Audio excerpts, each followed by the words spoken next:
same time, but we go into it with great confidence. Martin, thanks very much. Pleasure. Top man around here, Martin O'Neill, and no, we are not going to get into the boardroom wrangling, trust me. Alan Smith is here today, played for both teams, of course. Now, Leicester didn't play midweek, Arsenal did. A form of Arsenal, not what you would expect to see in Arsenal jerseys at Middlesbrough. Does that have any bearing, effect at all on what happens here this afternoon? No, I don't think so, because some of the players needed a rest, and it's great to see some of these shadow fringe players get a run out. But that player there, Thierry Henry, is one that interests me, because he's not been given an extended run in the side, but he's a player that Arsene Wenger would like to use through the middle and use his pace that has been lacking in Arsenal's attack since the departure of Nicolas Anelka. So, although he's got 4 quality strikers to pick from, Suka, Bergkamp, Kanu and Henry, it's a difficult one for Wenger on which combination he chooses, because I think he does need that pace through the middle. And it'd be interesting to see if Henry can really force himself into the team for a prolonged run. But they were unlucky to go out in the end. There's some poor penalties. But as I say, it was nice to see Stefan Maltz, who got injured in this game, looked a good performer in midfield, the German. He's not available today, but we've got Stephen Hughes on the bench. So we've got some players coming in and getting the shout that otherwise wouldn't. Matthew Upson as well there, missing a penalty. He's another one who hasn't been given a run. And, you know, obviously with Keown and Adams there, he won't, but I think he's certainly a player of promise. What have they got in Henry? What did they buy? Well, they bought, first and foremost, they bought a winger who I think Arsene Wenger wants to convert to a central striker. But he's got amazing pace. He's got a Anelka-type pace, but he isn't a natural finisher. But I think in the last couple of games, we've seen him take his chances very well. No. So then how do you add to his artillery what's missing in that respect? Well, I mean, apparently, from what the lads say, he's a very good finisher in training. So perhaps I think sometimes come match days, he gets a little bit uptight, but I think that's probably because he wants to prove himself, and because he doesn't get a regular run in the side, he feels he has to take those chances. But he has taken them. Took them against Derby and that one against Middlesbrough, and I think that'll do his confidence no end of good. But he needs too many chances at the moment to make one count. Would that be well, a fair he did criticism? do, but I don't think in the last couple of games, I think he's been very clinical. But as I say, he does threaten the back of defences. When you've got Bergkamp and Kanu playing, I think the defenders can say, right, as talented as they are, they don't threaten defenders' shoulders. So that's a weapon that Wenger can call on. Well, there hasn't been a goalless draw between these two in the last 25 games, and you might remember a couple of seasons back they served up a real treat here. Arsenal work the cook. Well, Heskey wants it. And it's dropped for Emil Heskey. Arsenal confusion, Heskey scores!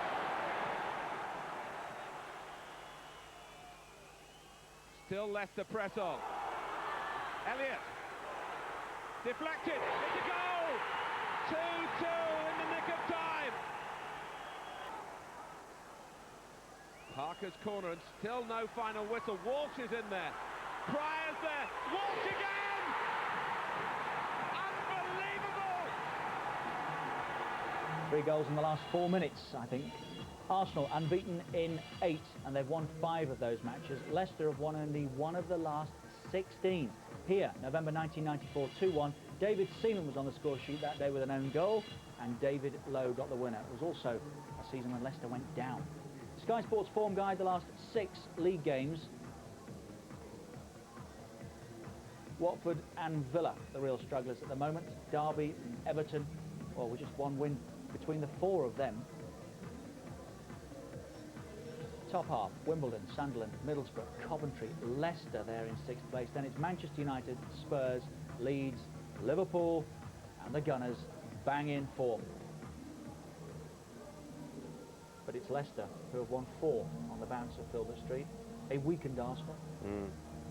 How do you call it? Well, I mean, in these circumstances, you very rarely find Arsenal wanting. You know what you're going to get from Leicester. They're going to come out today, guns blazing. I could see Arsenal picking up a win here today, you know, despite those injuries and suspensions. Because you know what you get from Arsenal too, don't you? You know what you get from Arsenal, and you know, on paper, obviously, they're still able to field 11 better players than Leicester are. Still the resources available. But it's whether they can dig in and get a performance out of them, you know. Leicester on a roll, so it's a hard one to call, but at the end of it, I'd probably have to go to Arsenal. It's a beautiful morning, it really is. the sort of sun that you could get a tan in. Let's join our match commentators, who might, Andy Gray and Martin Tyler. Thank you, Richard. Matt Elliott, the Leicester captain, saying, Andy, this will show what we're made of today. They're looking at this as a barometer game. I think so. I think if you look at sides up and down the country, Martin, and you want to be tested, Leicester are 5th in the league. Marvellous, marvellous positioning. What a season they've had. But Martin will look at certain sides and say, where will I get an idea just how far we've come? And I think the likes of Arsenal, Manchester United and Chelsea would be the 3 sides, along with Leeds. You would really ultimately judge how well your team are playing and how well they've done. That's why Martin puts so much stock on this game today. Let's have a look at his team. Consistency of team selection has led to consistency on the pitch. Tim Flowers has fitted in very well in goal after the England man's exit from Ewood Park. 3 at the back, Frank Sinclair, Matt Elliott, the captain, and Jerry Taggart. And 2 wing-backs with the emphasis on the wing in Andy Impey and Steve Guppy, who's been a bit under the weather but is past fit this morning. A midfield with internationals Neil Lennon and Robbie Savage, while Muzzy Izzet, the joint top scorer, is striving to catch Kevin Keegan's eye. Emil Heskey has already collected 4 caps under Kevin, Heskey in tandem with the evergreen Tony Cottee. So Leicester at full strength, but not Arsenal. Alex Manninger stands in again for David Seaman. Lee Dixon does return after missing 3 games, but Martin Keown is still kept out by the injury he picked up training with England, so Matthew Upson comes in alongside Tony Adams. Nigel Winterburn is there, of course. Vieira and Ljungberg suspended, Parler injured, so it's Grimaldi alongside Petit in the middle of midfield, Mark Overmars on the right, it seems, and Silvino on the left. Dennis Bergkamp unable to participate on one of his most productive grounds, so it's Kanu paired with Thierry Henry, who scored 3 goals this week already.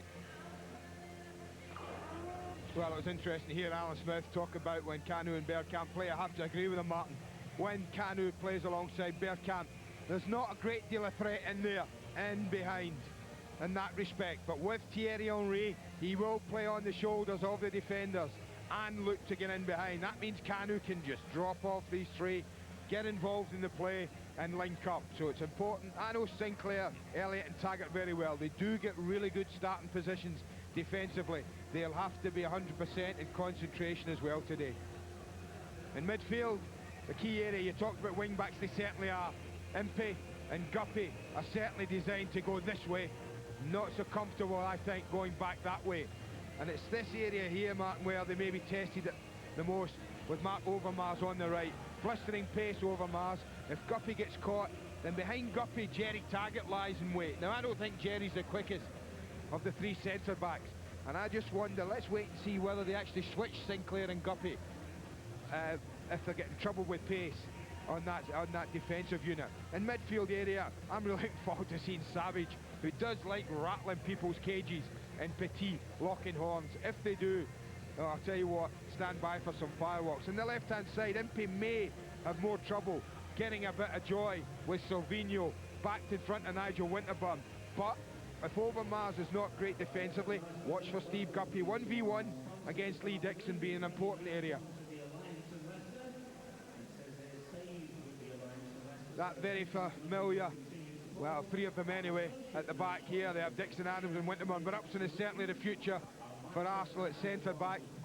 But with him in there, it's a pretty formidable back 4. Cottee and Heskey are a little enlarged. They've been talked about a lot in the half hour.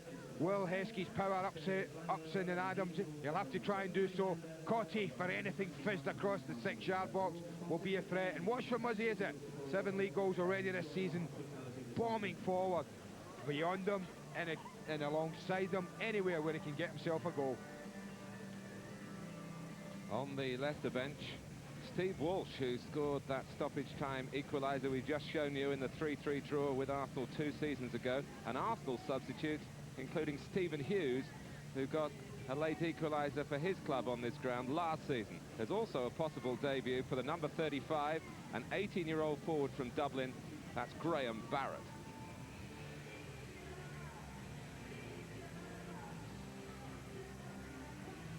Well, the Arsenal fans have made it up the motorway. The M1 closed at junction 15, which has not made early morning travelling that easy. The warning signs were sent out to the club, and clearly the message has been received and understood.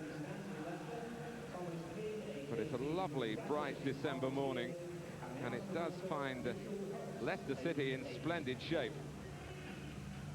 Boardroom politics on the back burner. They're 5th in the table. Tim Flowers is already ready to go.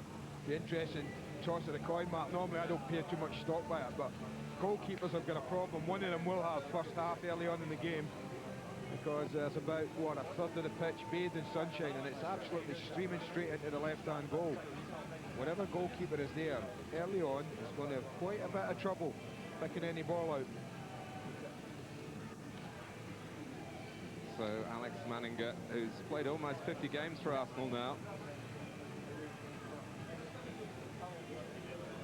The target for the Gunners to top the table.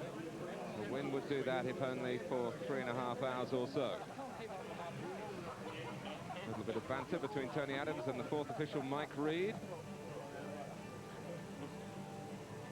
But Arsenal have to try and crack what is Fortress Filbert Street these days. Leicester City unbeaten here since May.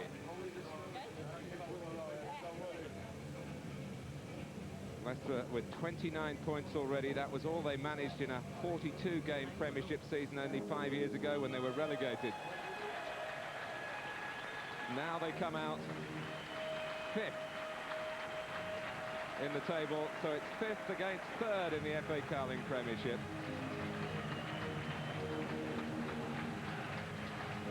Leicester City live against Arsenal. It's all coming up for you right after the break.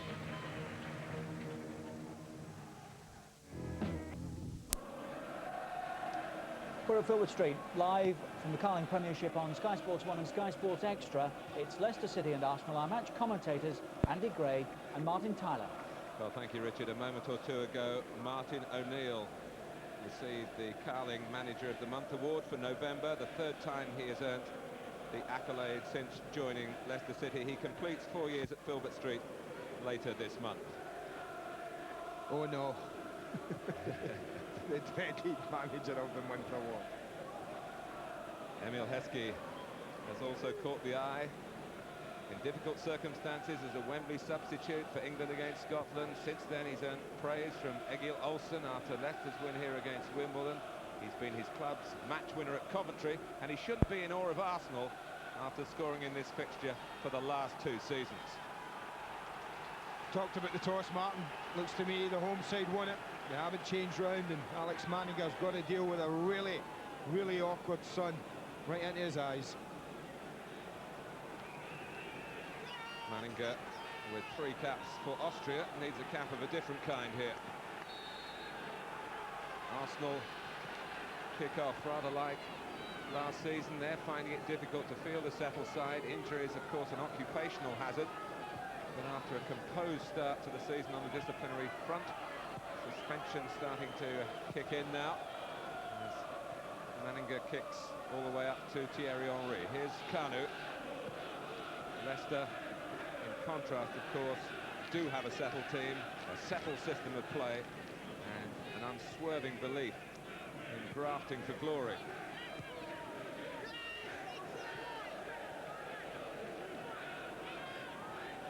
Raimondi, Henry, Kanu, Elliott alongside. The shot from Overmars indeed beginning on the right-hand side. Well, he'll be a threat. Whether he goes on the outside to cross it with his right, which he can do, or whether we see this, that'll happen quite often. He'll come inside and get involved. Rather speculative, but nothing wrong with that within the first minute of a match.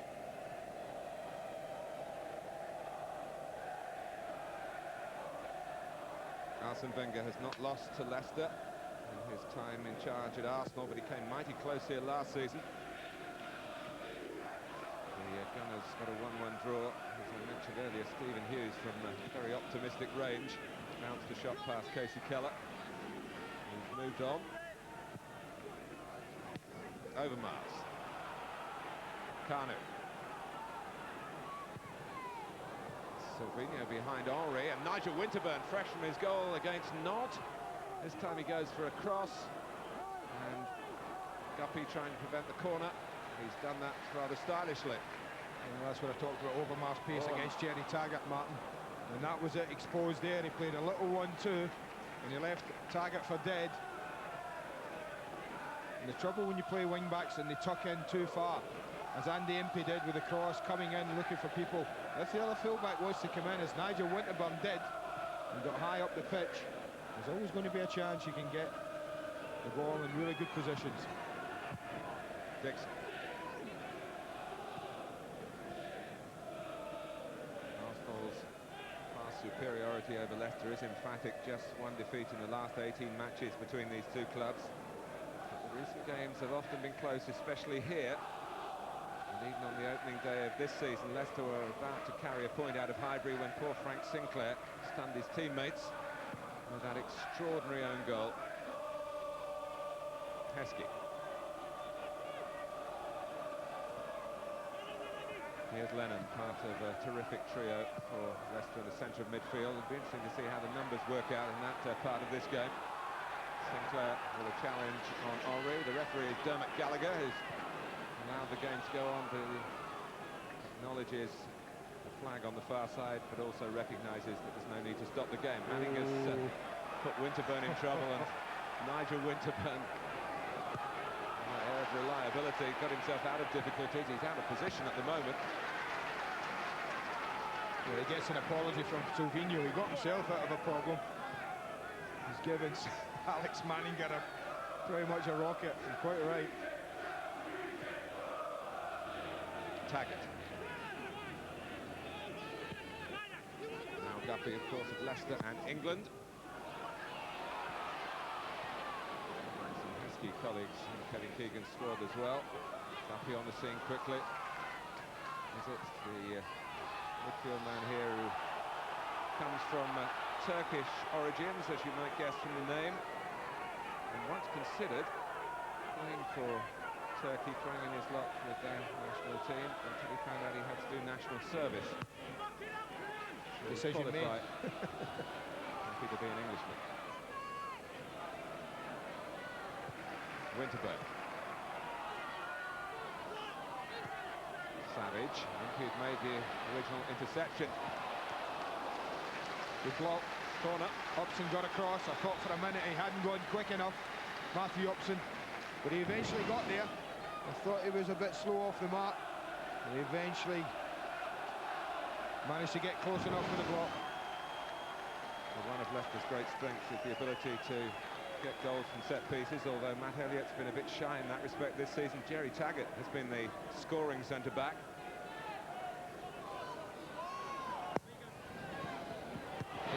Oh, and off the line. Guarding the post was Lee Dixon. Well, Elliott would have got his goal there, Martin. He talked about him. It was his header. If ever anybody wanted a little example of why you put two in the post, there it was.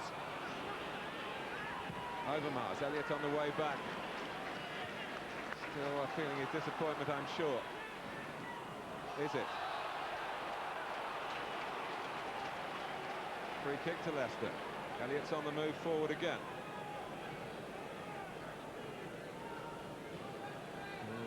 They got slow to react at the back at Arsenal. Matt Elliott got himself lots of space. Upson eventually got across, but he pulled onto Winterburn. And they were a bit slow to react at the back, Arsenal. Well, we shouldn't forget that it's a strange kick-off time for the players as well as for the spectators and for the viewers. There's an offside there that gives us a chance to have a little look at Elliott's header. He comes from the back, Martin, and really doesn't get picked up. Upson's in front of him, the ball's in, but Lee Dixon, they're on the post to do a job. The job is to clear anything like that. Great effort from Elliott, great clearance from Dixon. Dixon stopping Matt Elliott, adding to his 66 career goals. It's a terrific total for a defender who occasionally gets pushed up in emergencies for Leicester. He did it here against Liverpool. We got a 2-2 draw at Filbert Street back in September. It was Elliott not as a scorer, but he set up a last-gasp equaliser there for Izzet.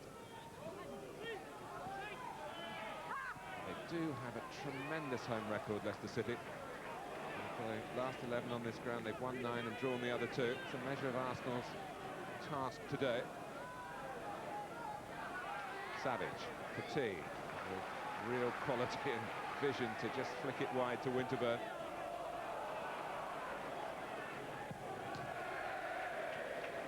Well, he wasn't getting there, Silvino, but he did well. He put Sinclair under enough pressure.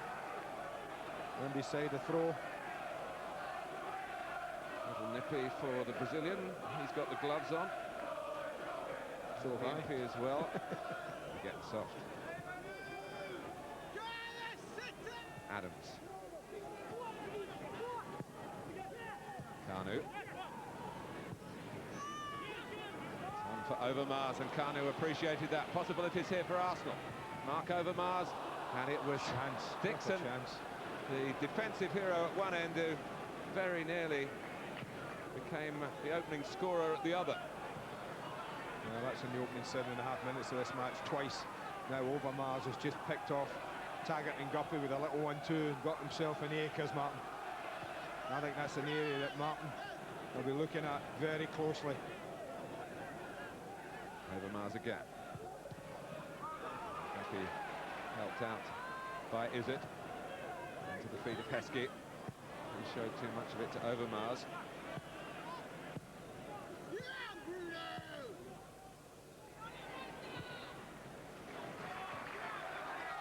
Winterburn.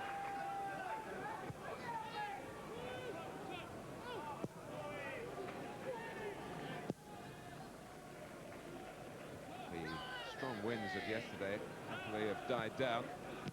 There's decent conditions for the time of year. Well-grassed pitch. Kanu. He, of course, so good going forward, but Arsenal trying to hinge him defensively. Guppy's ball up to Heskey. Back for Guppy again.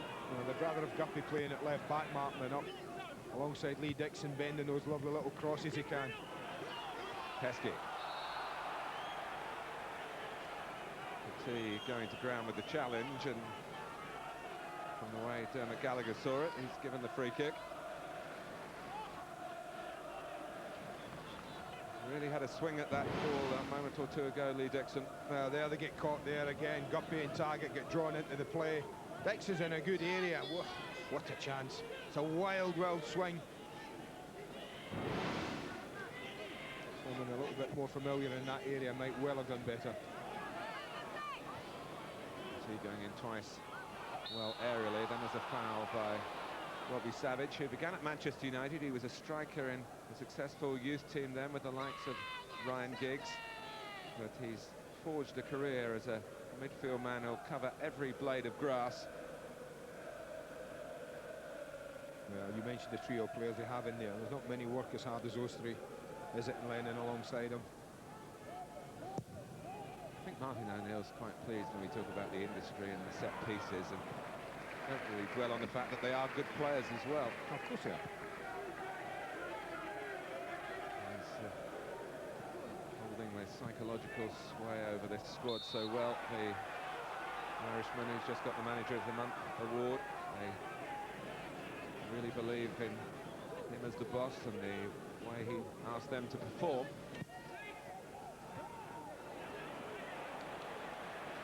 Certainly not a club blessed with the huge amount of profit at the bank.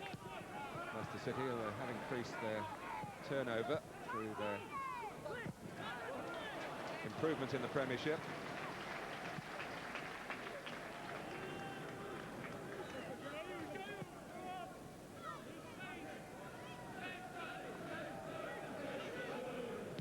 Petit. Elliott has taken on the captaincy here in succession to Steve Walsh, although Walsh still very much a part of the squad and on the bench today. Petit. Kanu. Again, can't find their way to the centre of midfield. Heskey. Is it? There's no offside. And Tony Cottee been on the fringe of the game so far. Yeah, the front two really haven't had much of the ball. Cottee and Heskey, nothing much to work on at all. Arsenal have pretty much kept him at arm's length. Is doing the intercepting. His great ally Neil Lennon alongside him. Heskey. Now Guppy. Heskey wasn't quite on the move as the ball was played, just checked, and that was the difference between that pass reaching its That's a target. bad one there. Matthew Upson Martin's gone down, and that challenge he made on Heskey.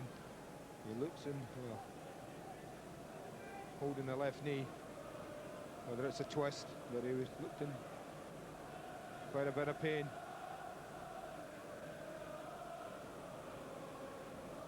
And that doesn't look good. Whether it's just a twist, it looked a twist to me. The left knee just buckled.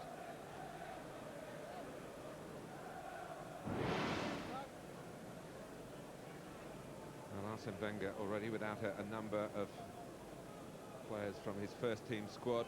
Change has been made, Martin. I think it's Vivas from way up high in the gods. It looks like Vivas who's... Grimondi would go into the centre of the defence. Yeah.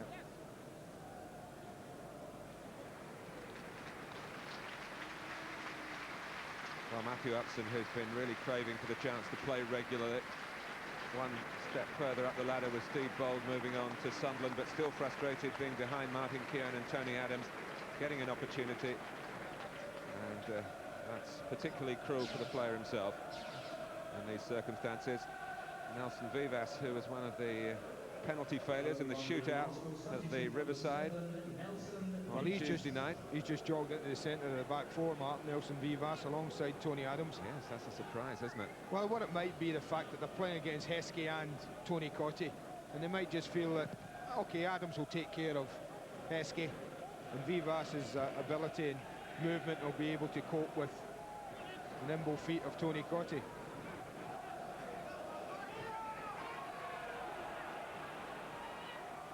Henry. Sinclair blocking the attempted cross from Silvino. Arsenal have worked the wide areas quite well, Martin, so far. They've pushed both Guppy and Andy Impey back as far as possible. It's been noticeable in the match this early even that Nigel Winterburn and particularly this right-hand side, Lee Dixon, have been able to get on the ball in pretty advanced areas. Like, if they want to come here now, this is what I mean. This is good play from Arsenal. They really are working Leicester's midfield three and able to get the ball high up the pitch. They just haven't found a way through yet. Only losing his footing and the ball. And Cottee, his first chance to maybe expose Vivas, just coming on before he's settled to his job alongside Tony Adams. Well, you said it was nice and bright, but it's also bitterly cold here this morning. He certainly looked at Vivas as Tony Cottee, all 34 years of him, just turned them with ease and was accelerating beyond them.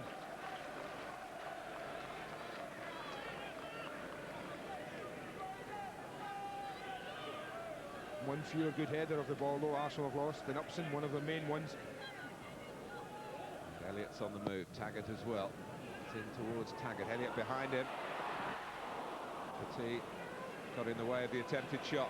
Breaks out for Thierry Henry. Silvino in field of him, here he is.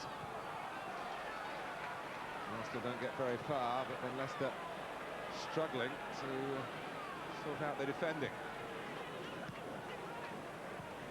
Is it? Good tracking back by Overmars. He's obviously got instructions to deal with Guppy as well when the Leicester man wants to push on into his more favoured areas. Silvino. Henry. 2 goals against Derby last Sunday, scored at Middlesbrough in the Wellington Cup on Tuesday night.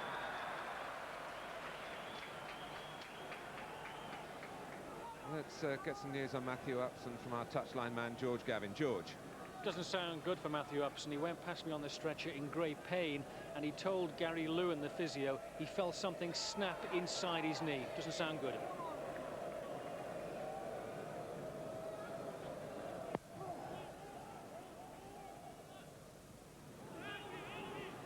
Savage.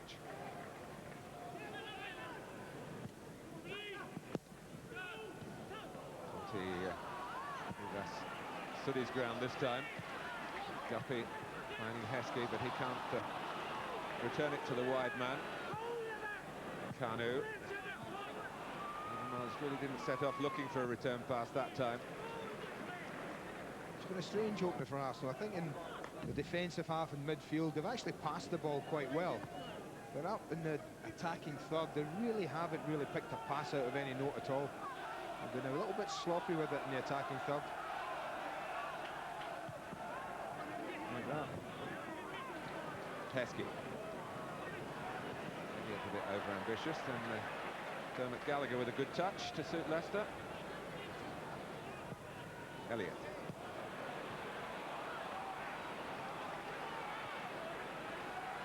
Now Grimondi.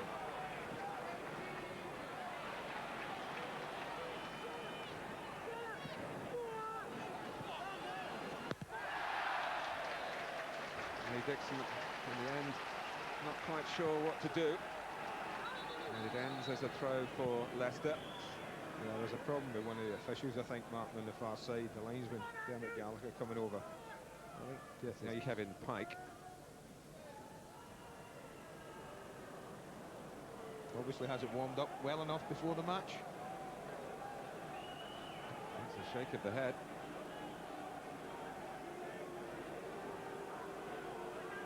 Going to be some action in an unfamiliar setting on the touchline for a Premiership referee. The fourth official, Mike Reid, gets a rousing reception. Of course, Andy and I will remember, many of you will, a penalty that Mike Reid gave against Leicester at Stamford Bridge. Do you think the fans remember that, Martin? It seems so, Andrew, it seems so.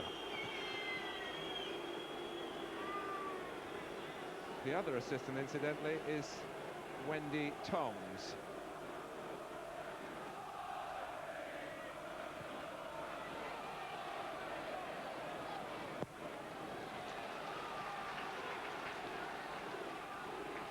So we've had a substitute on the pitch, a substitute amongst the officials. And with almost 20 minutes gone, it's Leicester City 0, Arsenal 0. Guppy. In comes Impey. And Winterburn rarely found wanting at the far post. Great ball in. First time we've seen Guppy that advanced in the pitch. First chance he's had to deliver a cross, and well, he certainly did that. It was a wonderful ball in. Taggart well forward. Manninger makes it his. The sun has gone down behind the stand at the other end of the ground. Will be appreciated particularly by the Arsenal backline and their goalkeeper. Heskey, such a physical force. It's a very gentle character, softly spoken off the pitch.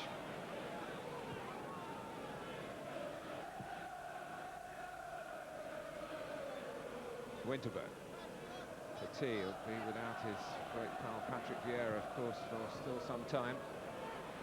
Vieira's suspension. Here's Kanu. Dixon has cleared an Elliott header off the line and had Arsenal's best opportunity to score on his return to the team today.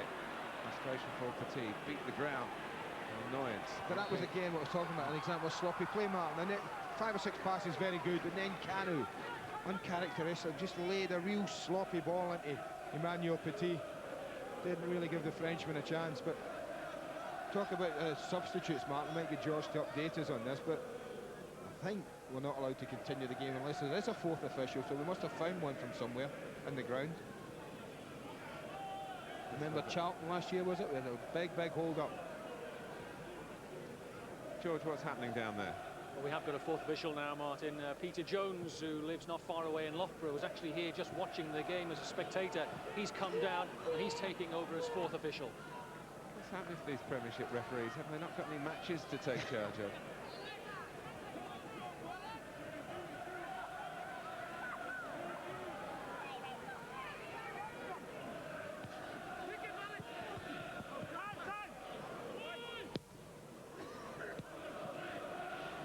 Overmars.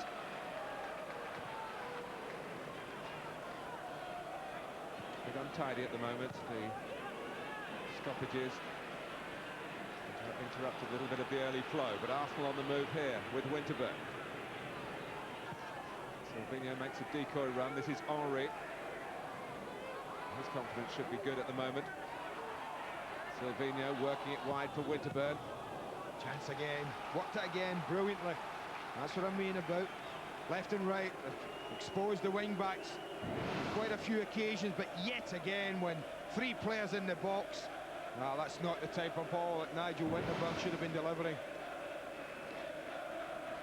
Should have been better.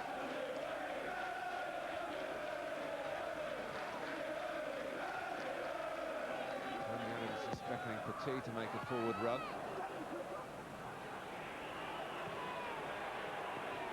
Adams trying some trickery against Taggart. Great play by the Arsenal captain.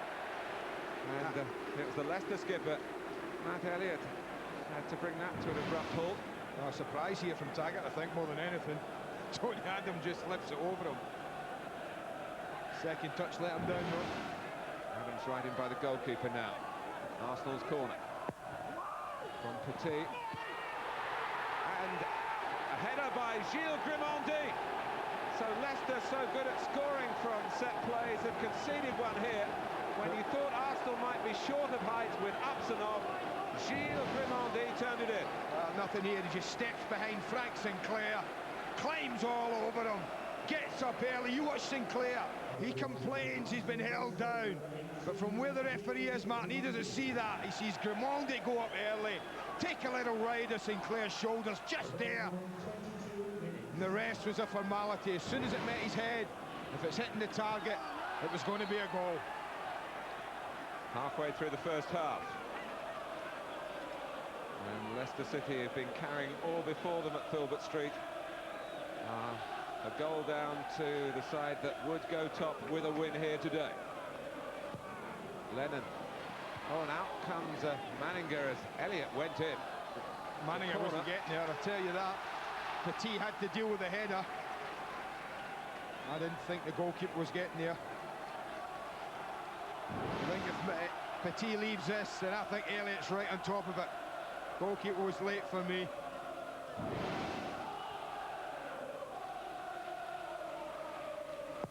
Guppy.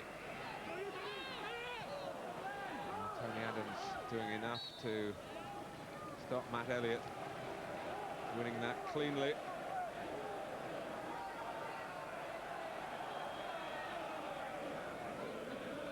Yeah, it's been a bitty game for me, Martin. It hasn't really flowed at all. Not a lot of good football. It really is a story of 2 corners at the moment.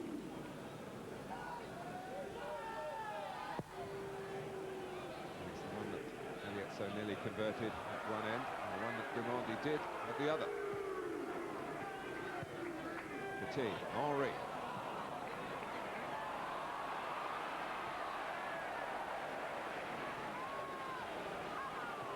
Dixon. Steered away by Taggart. Risky there before Vivas. Lennon quickly to Cotty. They've got runners on the right-hand side. Impey. Need to run with the ball, though.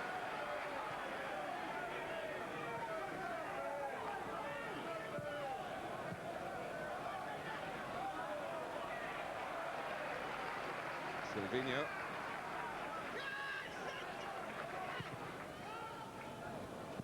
Savage, but past the Henry as well.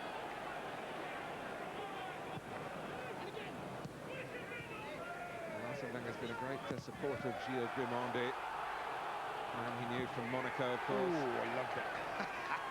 What a challenge, that was brilliant. 2 honest pros there, or neither of them pulling out.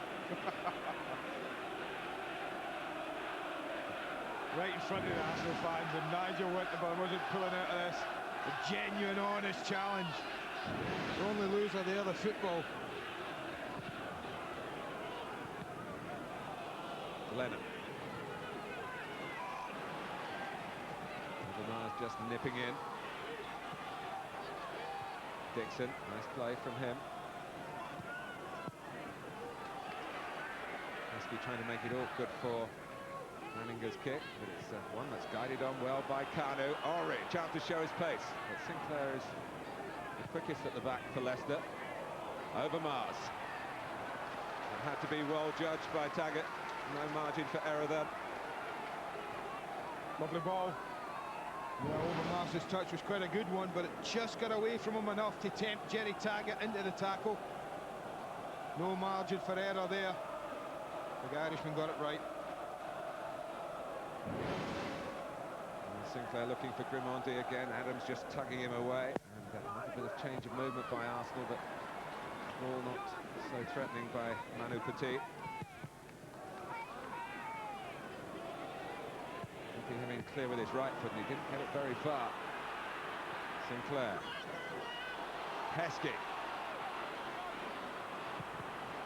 Well, he whacked one in against Coventry last weekend, and he scored spectacularly here against Arsenal on the move like that last season.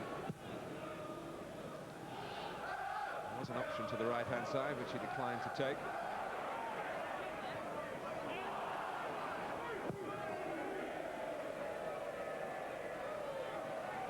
Adams. Lennon, recently voted the Midlands Player of the Year. Recognition in this part of the world for the influence he's had on Leicester City's last improvement.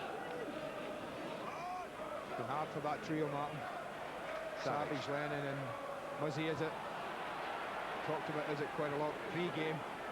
So he's been noticeably, it's been work like this he's just been, we've just seen him do there that he's been involved with, rather than where he wants to be, and that's at the top end.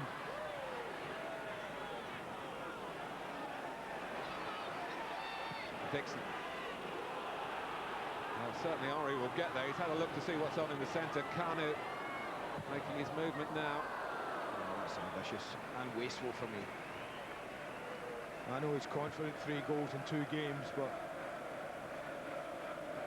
really expect a better end product than this. It's a ridiculous angle he's at. You've nowhere to aim at. Tim Flowers has got everywhere covered.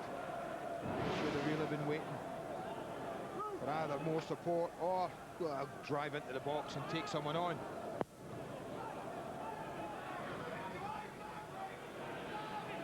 Pesky. I thought Martin O'Neill had pointed out to his Leicester players over the past few days, Arsenal haven't defended as well this season as they did last season, which of course was truly exceptional. Just 17 goals conceded in the 38 Premiership games. They've already conceded 16 this season.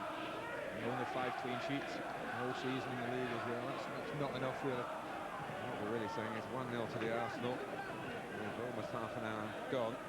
May not spell the end of the story. No. Here's the man who has given Arsenal that lead, and yeah, they just get involved with Muzzy Izzet there. He just thrashed at the ball in the centre circle. And I think there was a coming together of legs. Izzet's hurt as well, but he's trying not to show it. Caught one about the ankle. What, just a loose ball, both going for it there, and he gets caught in the follow through. Painful one now.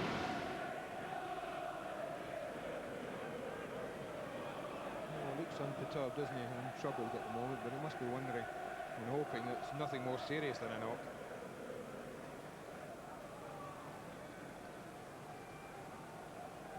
Well, live football for you on Sky Sports tomorrow on the Nationwide First Division. Nottingham Forest against Ipswich. Sky Sports 2 and Sky Sports Extra for Sky Digital viewers.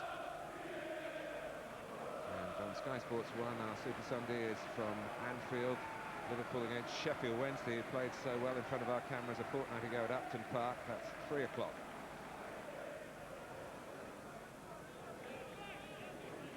Grimacing from Grimaldi. And a very busy start to this match for the Arsenal physio, Gary Lewin.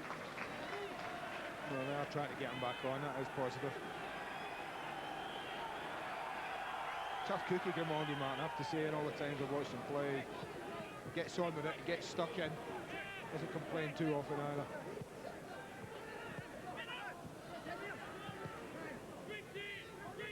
Lennon. Is it? There's Dixon one side and Vivas going for the ball the other. Dermot Gallagher just having a question asked of him then as to whether Vivas knocked the ball away illegally. Given the Argentine the benefit of the doubt, kept the card in his pocket.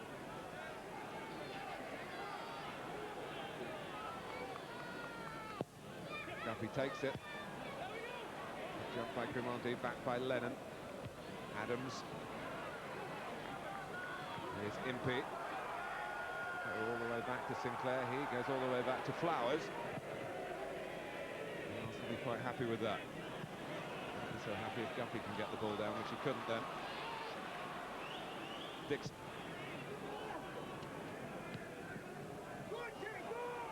Henri got the better of Taggart, got past Izzet.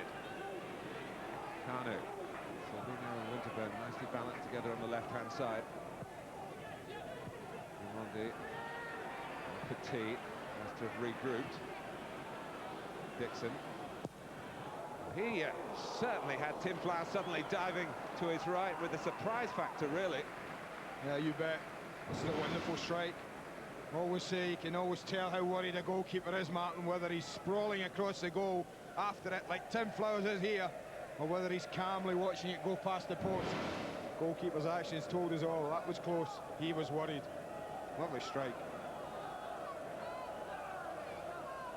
Tim Flowers, of course, a championship winner with Blackburn.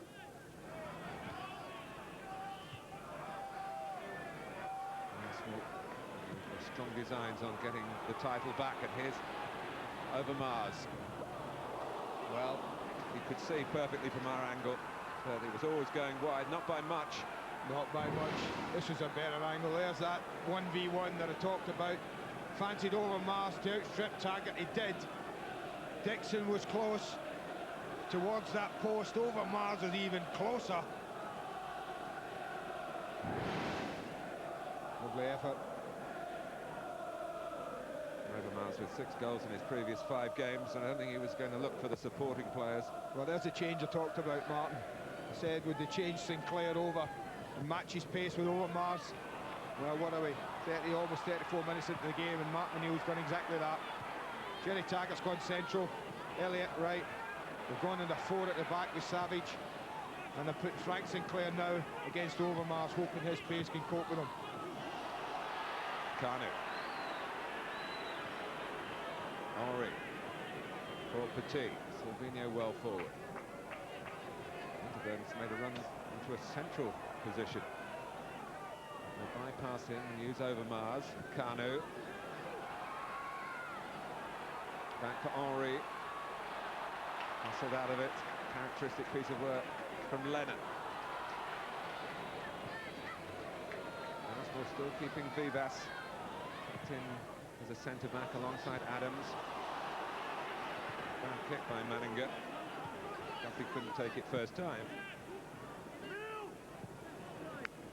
Well, that's a major change, you know, in a game when you have a game plan, to be forced to really go from what you're used to change the system totally, which he's done, Martin. He's gone 4 at the back, as I've said.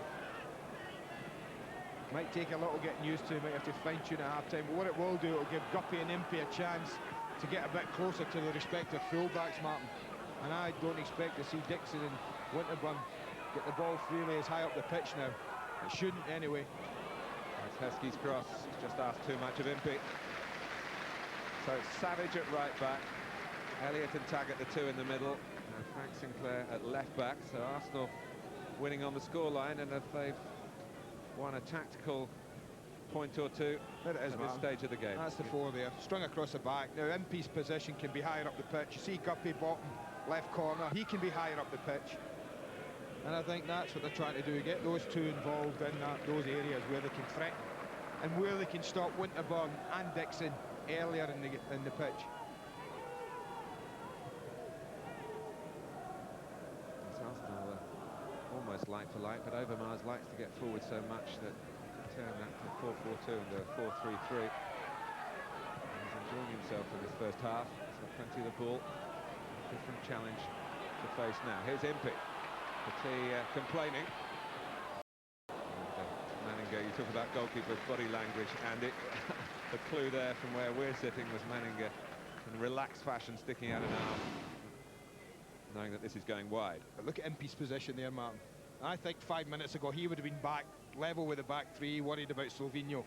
But because there's a full back behind him now, he was higher up the pitch, he got involved. I think where Martin wants to try and get him involved. does mean it's a straight midfield head to head now. T and Grimaldi, Lennon and Izzet in the centre of that midfield, I mean.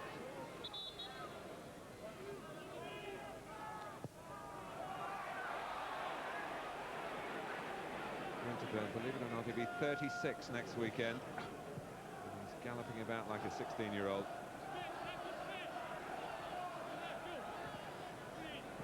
Savage, no stranger to that particular position. Cotty's header. Is it trying to get there? Gallagher deaf to Leicester's appeals. Kanu. Dixon. Grimaldi facing the play. Winterburn. Silvino. With one of his little touches, and it nearly came off to get Silvino in behind Leicester City. It's a corner. You know, at times you look at him, you see him do that, you think he must have miscontrolled it. I thought he's miscontrolled this, you know, because it was fizzed into him. No. It's great, yeah. He's ridiculous.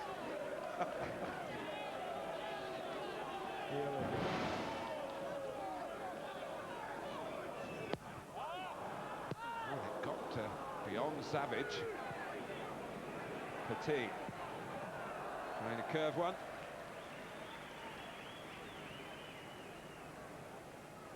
Yeah, he was always under pressure here. Sinclair gets out early, forcing him to take it quickly. A decent effort, never really threatening the goal. Well, they've been few and far between. We look at Leicester, they'll be disappointed with that. The only attempt on goal, well, the header from the skipper. Early in the game, Lee Dixon headed off the line. Well, they had London opponents here recently. They were a goal down to Wimbledon and turned it round to win 2-1.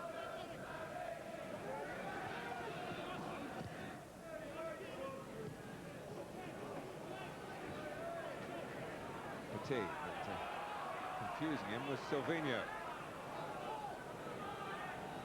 Savage. Petit short for the ball that was hit way over his head. Silvino.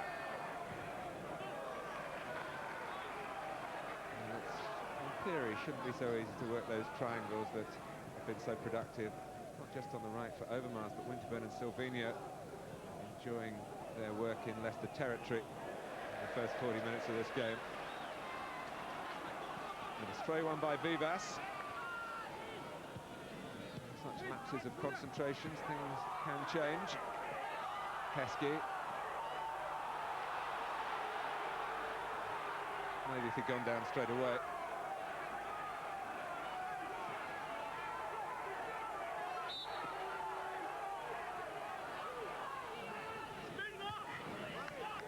Arsenal go to Nantes for their UEFA Cup third round second leg. That's played next Thursday, 3-0 advantage. Then they're at home to Blackpool in the third round of the FA Cup the following Monday. And in that competition, Leicester go into real giant-killing territory at Hereford. And after that, it's their delayed Worthington Cup tie here against Leeds United. That's one you'll be able to see on Sky Sports. And winners of that at home to Fulham, and his old mate Paul Bracewell. I've been pleased for him in the week. Delighted. Great result.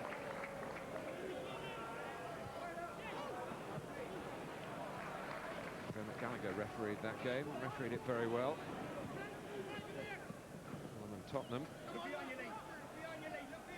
There does seem to be a difference in approach. The Worthington Cup, a Football League competition.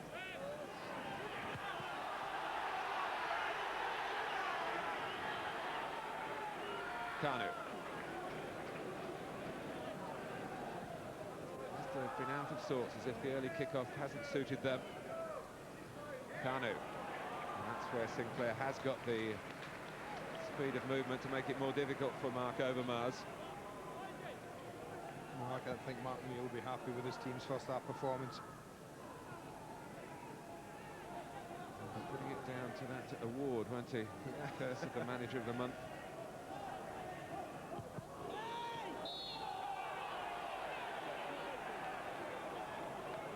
Up against Lee Dixon.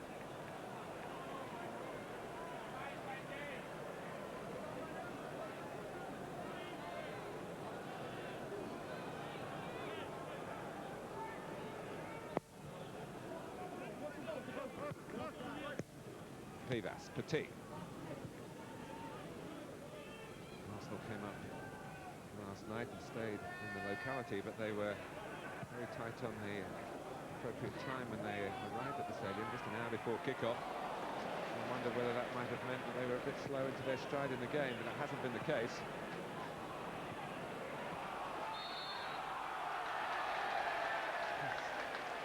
A player who does get fouled a lot, Emil Heskey, if you look at the statistics. There is a rumour, I thought he goes down for a big lad rather easily. But he's a threat, and he's one of Leicester, if not Leicester's main threat, the opposition would regard him as. That's a good header on by Steve Guppy. Cotti. He once turned down the chance to join Arsenal when he opted for Everton instead. Guppy's cross, Heskey going in there. Oh, nearly for Cotti, maybe for Leonard. Brought away by Overmars. He's got players either side. Two to the left, though. Maybe he made up his mind, and Henry couldn't thread it through for Winterburn in the end, the shot, and it was from a pretty good position by Silvino. Pretty poor effort, I have to say, Martin. Wasn't struck great at all. I just thought he should have rolled this round the other side of Savage. He's hit it straight at him. But when it arrives at Silvino, no pressure at all on him. Well, he just... quite a poor strike, really, straight at Tim Flowers. Heskey. Anyone who's seen a lot of Leicester City will know there could be a great deal still in this game. They haven't hit their usual standards of pattern of play, and indeed they've had to change that. Partly down to Arsenal's approach, of course, partly down to the psychology of having gone a goal behind, and from a defensive point of view, not the sort of goal that teams like to concede from a pretty straightforward set piece.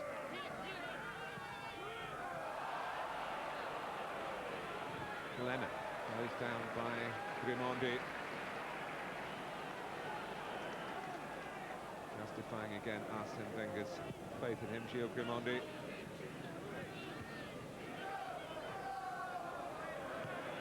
Garner. Elliott.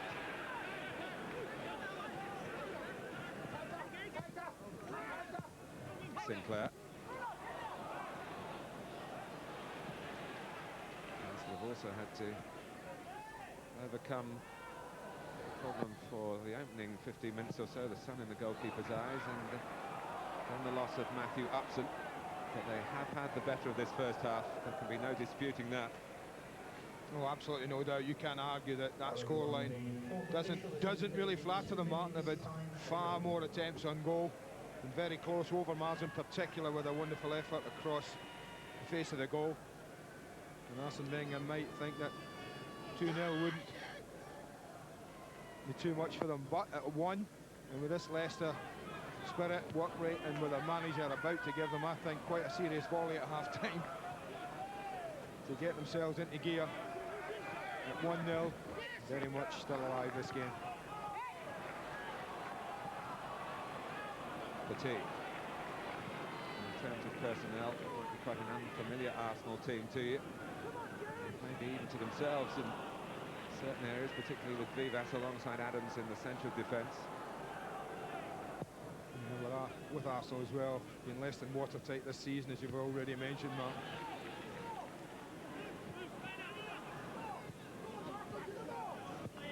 Sinclair. The general air at Filbert Street is subdued, and that's a compliment to the way Arsenal have imposed themselves on this first half. Savage. I think Arsenal as a team have defended exceptionally well. I mean, to restrict Leicester to one attempt at goal in what, almost 47 minutes of football. I mean, I think that's why the Leicester crowd are subdued. They've had nothing really to shout about. But it can all change in an instant in football. A good ball in, flashing header. We might have won one before half-time. Well, there was the header, but it wasn't exactly a flashing one from Heskey. Yes, it's a goal at this stage at West Ham I saw last weekend. Trevor Sinclair that flattened Liverpool. In fact, won the game. switch off when the whistle goes and you're sent to the dressing room, not before.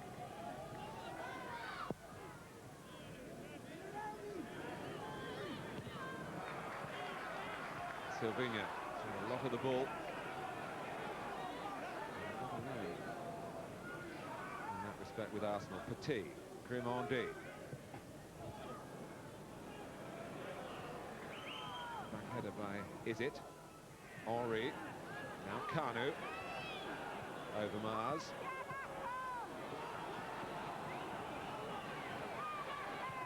Sinclair forces him back.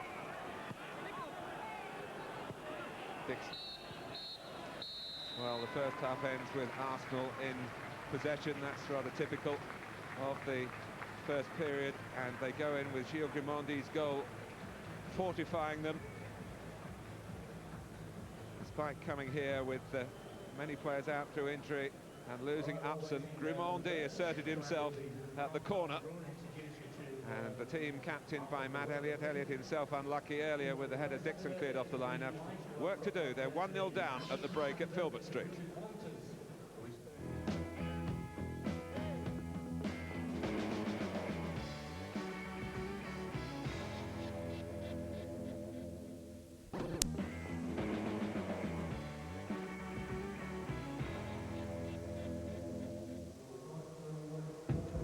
Our attention Thursday night turns back to the UEFA Cup.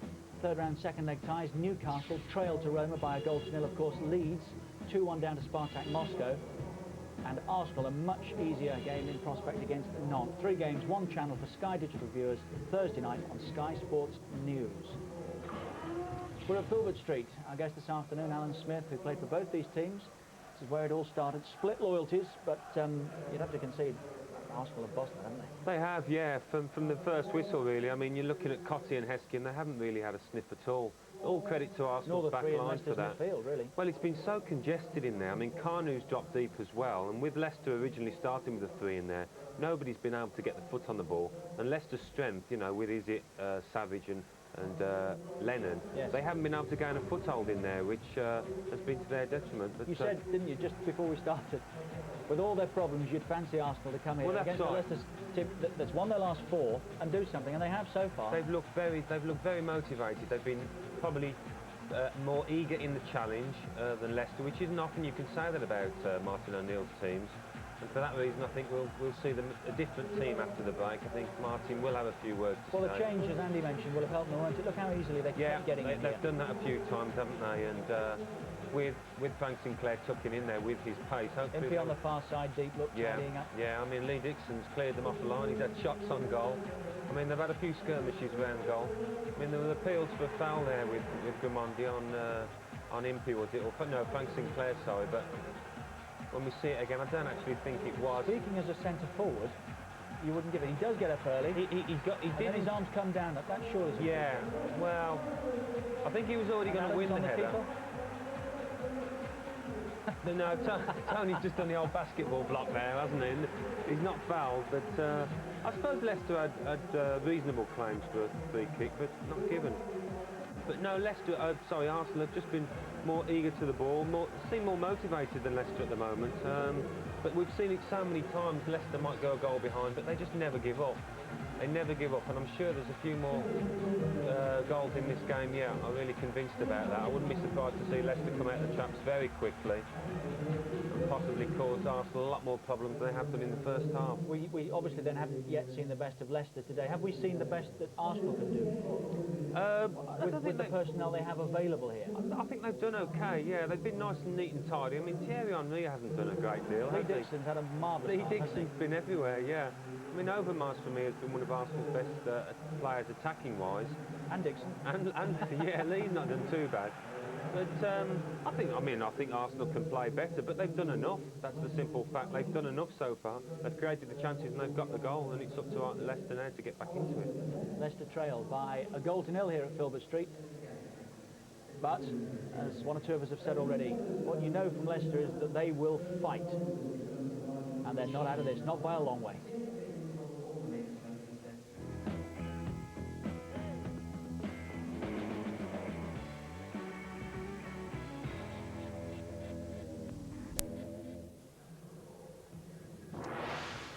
There's a lot of football tomorrow. Sky Sports 2 and Sky Sports Extra. It's Forest and Ipswich at 12 o'clock on 1 and Extra at 3. A Super Sunday from Anfield. Liverpool against the bottom club, Sheffield Wednesday.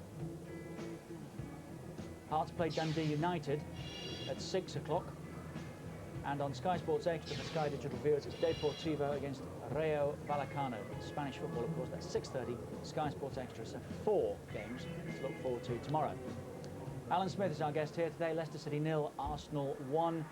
You just sense very quiet ground of under par Leicester City. Something's, you get the feeling something's going to happen. Something's got to blow, yeah. I mean, it's probably already blown in the dressing room, Leicester's. I'm sure Martin O'Neill's had a few words to say. I don't think he'll change his system at all now, because he already has. It's a shame, actually, that Robbie Savage has had to drop in at right back, because he's done very well for City of late. But I just think we'll see them imposing themselves on the game more, getting that ball in Arsenal's rear third and putting themselves about. You know, Heskey's a big lad. He hasn't had a chance to get in amongst it in the 18-yard area. Crosses coming into the box. Guppy hasn't really been able to get in the final third and get any crosses in. And I think this is something that O'Neill will be imposing on his players.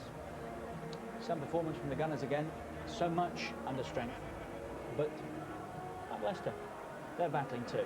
Let's rejoin our match commentators, Andy Gray and Martin Tyler. Gio Grimondi has scored only his second Premiership goal today. The first was getting on for 2 years ago against Crystal Palace at Highbury. The sun is out again, and Tim Flowers is looking in that sort of position.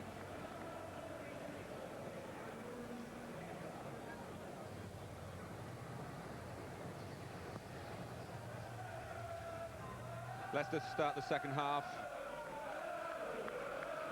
Arsenal have only kept 2 clean sheets in their last 14 games, most un-Arsenal-like.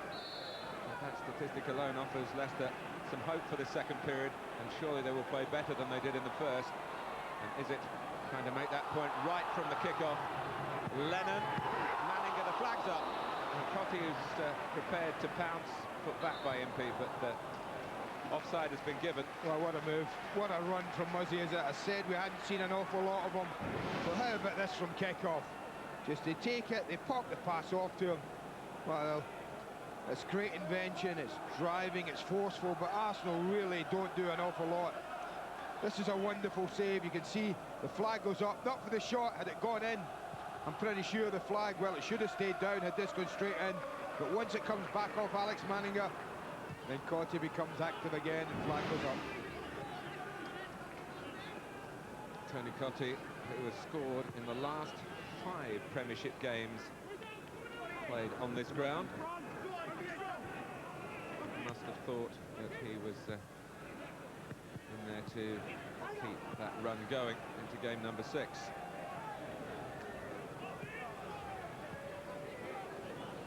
Taggart. Still it's Vivas, the centre-back. Doesn't have height, but he does have manoeuvrability.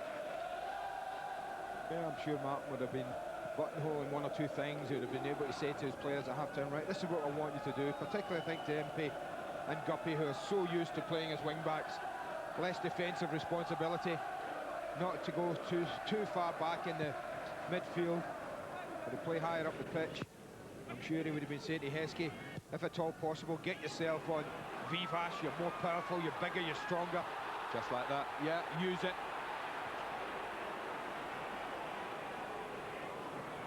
Muzzy, as it would have been told, I'm sure, try and drive forward a little bit more. But of course, that's all fine and well, but you also have to make sure you keep the gate shut at the other end.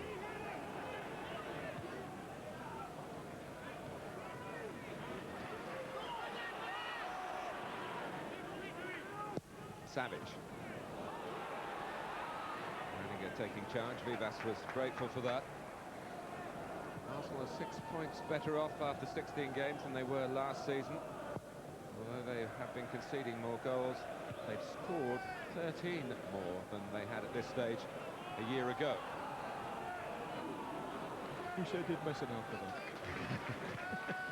I'm sure you did, man.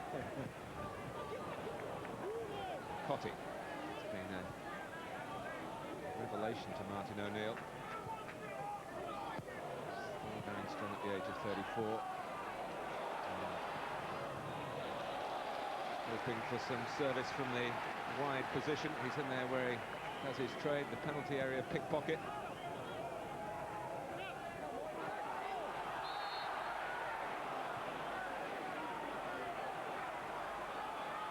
Overmars. Kanu pulling into the inside left channel. Leaving it in the end to Winterburn.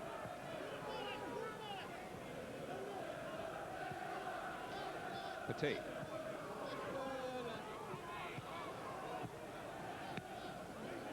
Haggett got a foot to it.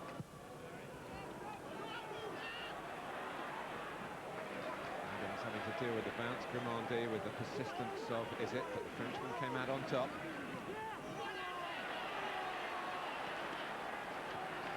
Grimaldi asking a bit of Dixon. The just favourite to get there first and did. Flag up now against the galloping Henry. It was close.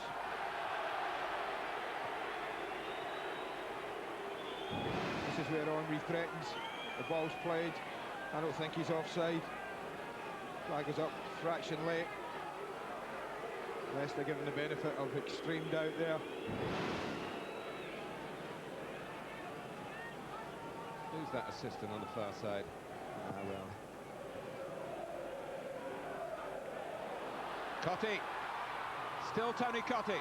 Petit can't get back, and Cotti, having worked so hard, fought for the right to let fly at goal. So close. Well, this is all individual. This is how it works. Heskey going for the long ball. Cotti picking up the bits. Manuel Petit's got a really tough decision, Mark, to tackle or not. If he does and he gets it wrong, it's a penalty. He's a little unlucky, Cotti. Couldn't quite get his foot round it far enough the ball because of the pressure he's under. He ends up driving it near post. Sure, he'd love to have gone across the goalkeeper.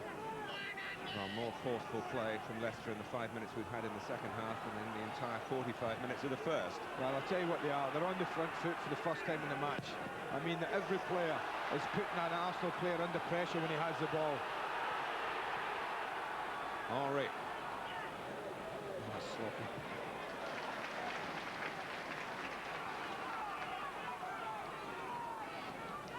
You know, they're pushing forward now, Leicester. They really are pressing.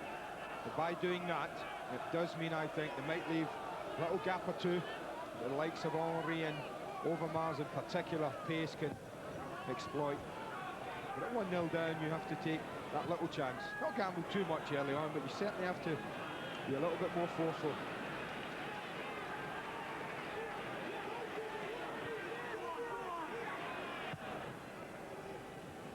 Henry, challenged by Elliott. He's done to either party. Leicester have the ball again. Savage. A bit away from Heskey that time. That's in. Silvino. And there was Impey helping Savage.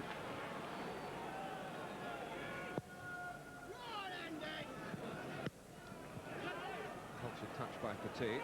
Quite so accurate from Silvino. Petit on the scene. Kanu is there. Haggett has to play it back. Tim Flowers squinting into the sun. Heskey. That's what Arsenal have got to be aware of, the large and little combination. Yeah, particularly if Heskey can pull onto Vivas, Mark, from those long balls, you would expect them to win the majority of them. Winterburn. Good chest from Henry. Impey snatching it back. Petit's challenge was a very good one. Kanu. Henry. When he looks up, he'll see Grimaldi in the centre. And he waltzes past Savage. And it's ended up in the net, and Lee Dixon will claim that. Well, he's due one, isn't he? He's been up there often enough, but I tell you what, it's a scrappy ending. But brilliant play from Thierry Henry. I think that was him at his very best. 1v1 in a wide area, and he absolutely skins Robbie Savage. He has a little look, he doesn't just play it in early, lacking support, but once he skims past Savage, look who arrived, right on cue. Little bit of fortune off a guppy, no doubt about that. You can take nothing away from Lee Dixon's adventure this afternoon. He's been absolutely everywhere. Well, it's almost as if it's a thank you very much for the wonderful testimonial he had against Real Madrid. It was a worthy night for a very worthy man. And Arsenal have the cushion of a 2-goal lead. They led 2-0, of course, in that 3-3 draw 2 years ago.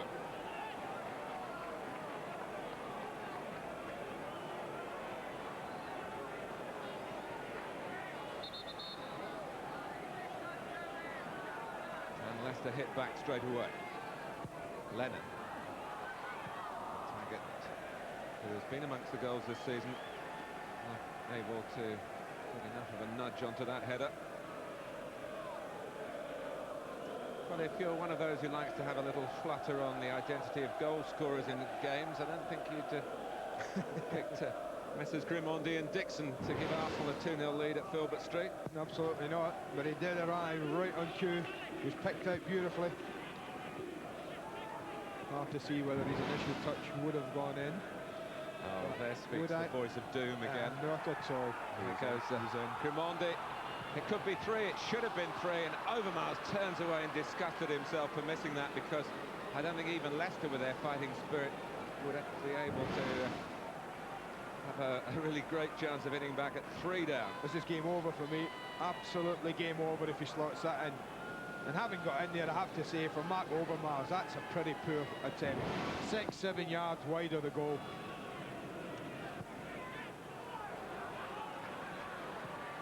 Is it?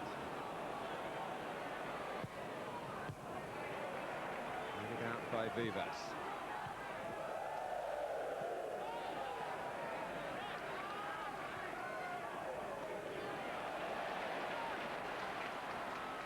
That's good play by Is it? Leicester needs some inspiration from somewhere. Guppy. And it's Andy Impey, unmarked. Out comes Manninger. Great work from the goalkeeper, but Impey's approach to the chance was a bit tentative, it must be said. Well, the touch was clumsy, to say the least. Acres and acres to just cushion the ball and take his shot.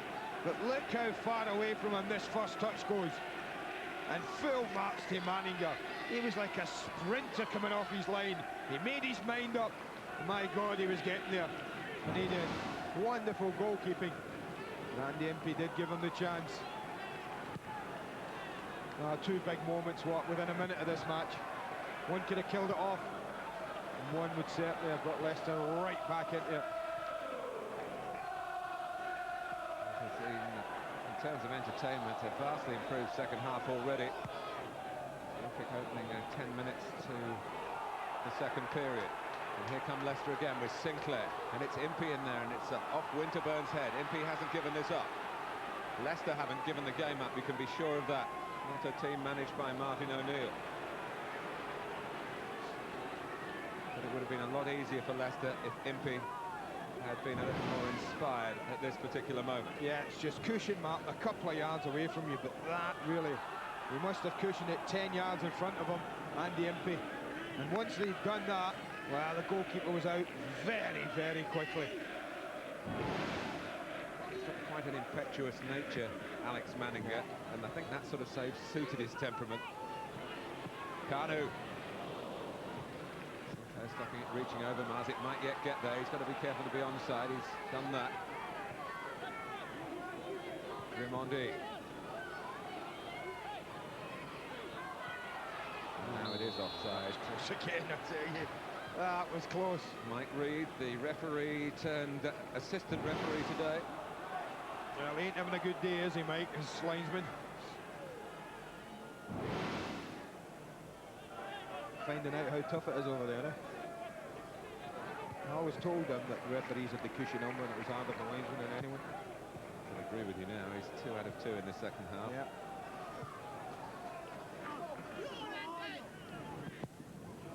Winterburn. It was a long way away, deep of Henri.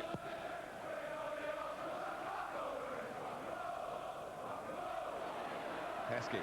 Much was made, as we Talked before the game about Leicester's strengths and Heskey and Cottee. But they can get goals from all departments of the team. They'll take one from anywhere now. Funny enough, Arsenal getting their second against the balance in the early minutes of the second half. Leicester fast out of the traps. Fueled, I'm sure, by some choice words from the manager. Sinclair, it's the sort of passing that Arsenal were doing for much of the first half.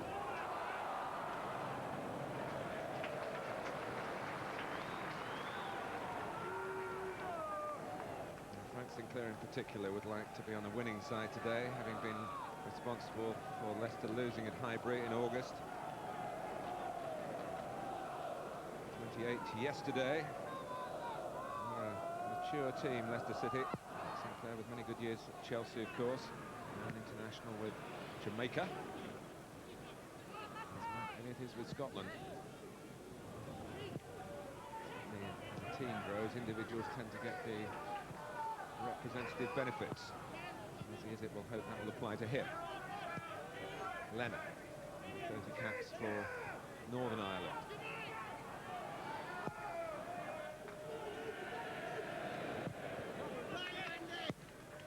First time by Savage.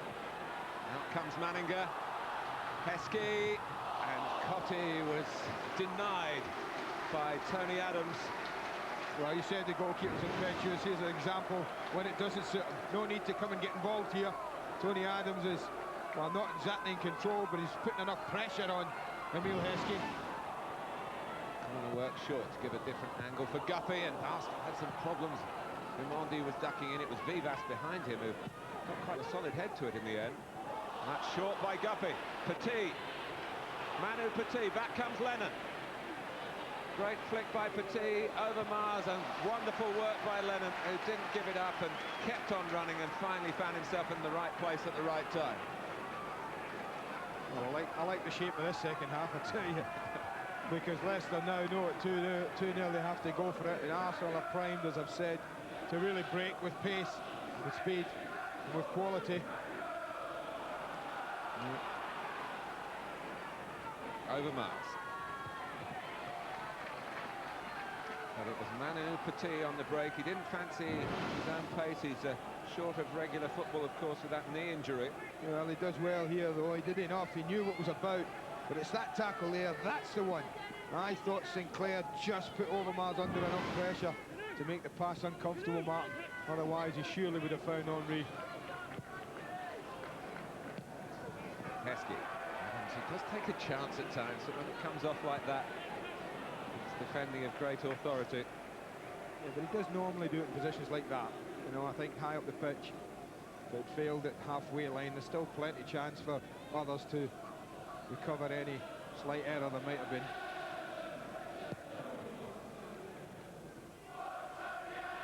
The supporters serenading the skipper. Guppy, Lennon. We talked about Arsenal having a huge squad of great talent, Martin. But really today, for an hour, the two best players, I think, have been two of the more unsung heroes. Like Lee Dixon and Gilles Grimandi in particular have been absolutely exceptional. I think he's unlucky, Grimandi. You and I got a good look at that. I think that's harsh. He's got the ball. Yeah. I mean, the ball was trying to be played round the corner from us. Is it here? You watch this, and he comes in, blocks the ball. It goes for a throw-in for Leicester, but you see that? I think he's a touch unlucky.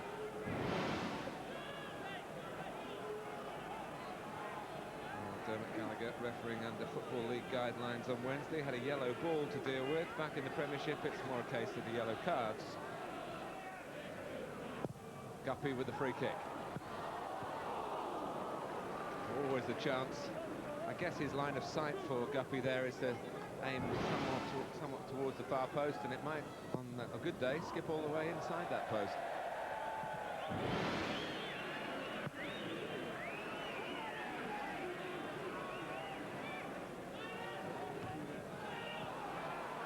And Leicester need a couple of goals in the last third of the game. I'm just looking down at the touchline. Pat Rice out, Colin, Stephen Hughes back. Looks like we might be about to see Arsenal make a substitution this half. Coffee.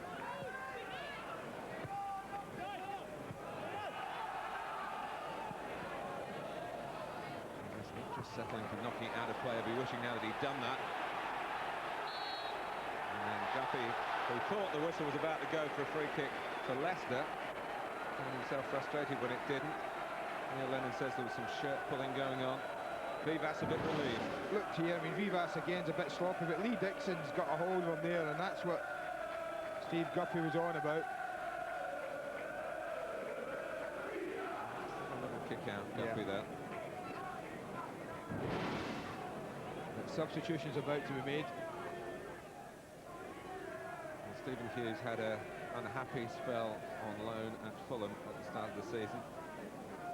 Discovered in his own mind that he really wanted to be with Arsenal.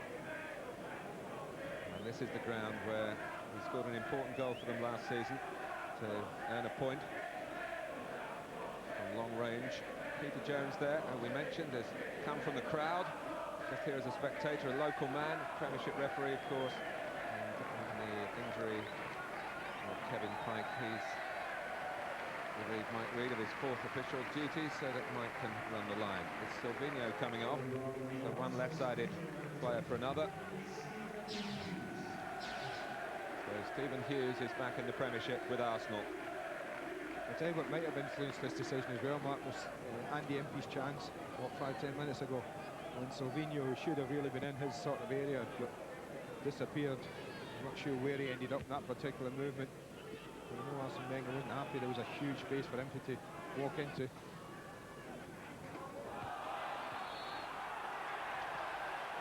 Tony Cottee made sure the referee realised that he was bumped in the back by Vivas. And Leicester get the free kick. Club here full of fighting spirit, and they need it now. Two things that not quite dropped their way in the penalty area, particularly in the second half. There wasn't much of that, Andy, in the first, was there? No, there wasn't, but they're getting more pressure on Mark. We didn't see much of this first half, but Heskey's starting to win one or two flick-ons. Didn't quite drop for Cottee. But all Leicester can do is keep asking a question, keep putting the back four under pressure, hope to get the next goal in the match, and, well, there you go. Ian Marshall stripped off ready, suggests that they're going to put even more emphasis on getting the ball in there. Steve Walsh looking enviously at Marshall, still with a tracksuit on for Walshy, but there's a possibility he might be hurled on as well. Well, he did get equalised on that 3-3 here a couple of years ago, Walshy. Might just be mentioning that to the manager.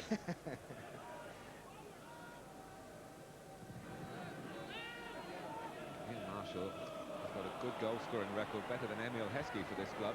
Overmars. Oh, it's Omri. Is it going to fall for him? Goalkeeper's lost it. And it went Tim Flower's way, straight to Taggart. Winterburn. There's a poor header from Sinclair, Martin, to deal with the initial ball. Never quite get any distance, looked to get troubled with the flight of it.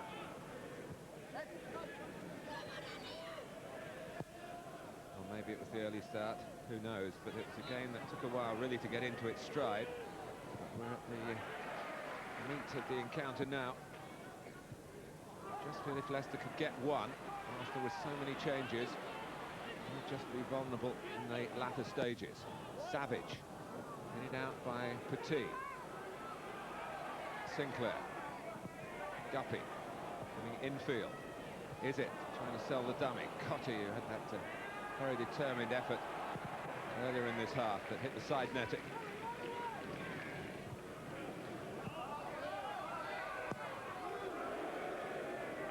A little bit more guile than that, though, Leicester.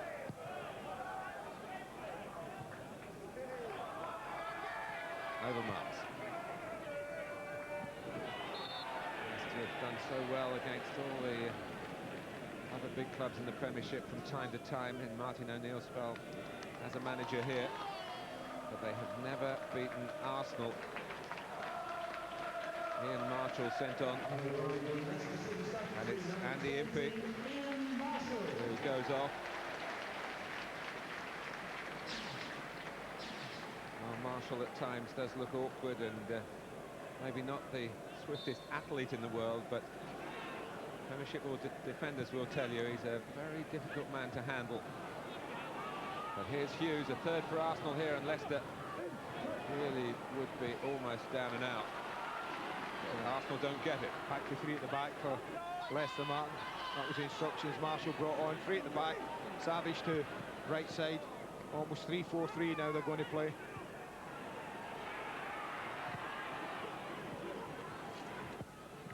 He's been low-key for me, Kanu, of all the Arsenal players today. He hasn't quite gotten into the game, found the pace of it. His touch has not quite been as assured as it normally is. No, he hasn't had such a good spell since that fantastic 15 minutes at Stamford Bridge. I saw him substituted against Nantes.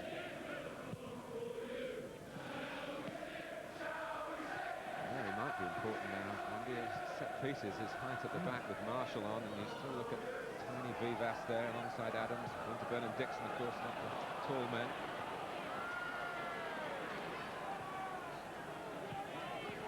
Heskey.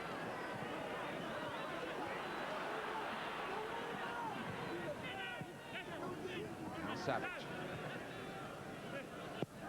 Good. You know what he tried to do?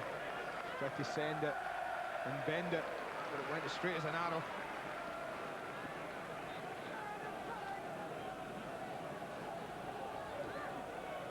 It's the sort of thing, if you're in Lee Dixon's shoes there, you're thinking, that's nice for us. They've given the ball away, the crowd are a bit more frustrated. Ticking on, we're 2-0 to the good. Overmars heading in the opposite direction for a while, but he knew what was in his mind. Kanu. Hughes going down the left-hand side. Kanu. Roll a pass. Forced Overmars wide in the end. But Arsenal still have it. Elliott's header. Picked up very easily. Unattended. Petit. Hughes. Henry jumping. And goes Adams. Arsenal reasserting themselves.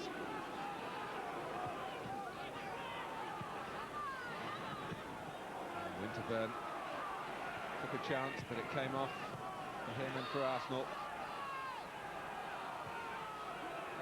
Grimondi. Kanu just levered Elliott out of the way very cleverly. Henry. That's a good play from Arsenal. Really making Leicester work hard to win the ball back. Overmars. It's like a training ground exercise. In the end, it's Hughes who gives it away. And Heskey. There's a run past Winterburn, but Adams expected that. And there were, believe it or not, 4 Arsenal players there making themselves available to help the skipper.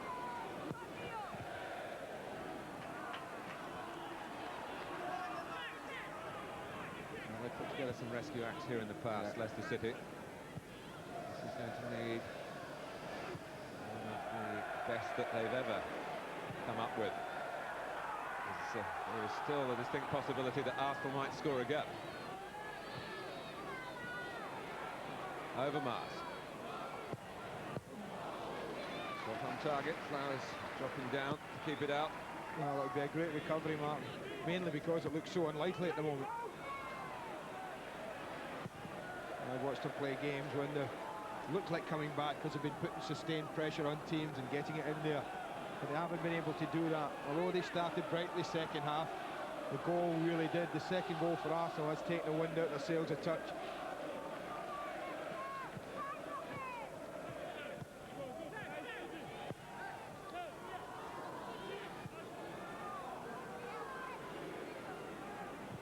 Taggart. Guppy.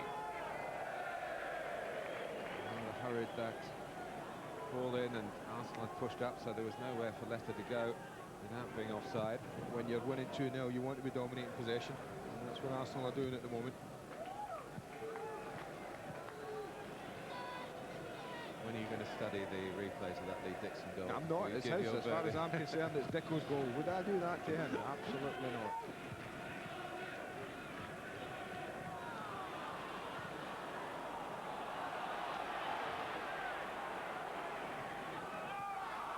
Up against Henri from Mike Reid. Now is it? Sinclair get there, but Cotty might here, and Manninger didn't feel that all was well. Then he hoofed it away. Quite simply, he had to. It shows even the most experienced defenders do play the odd one blind without really looking.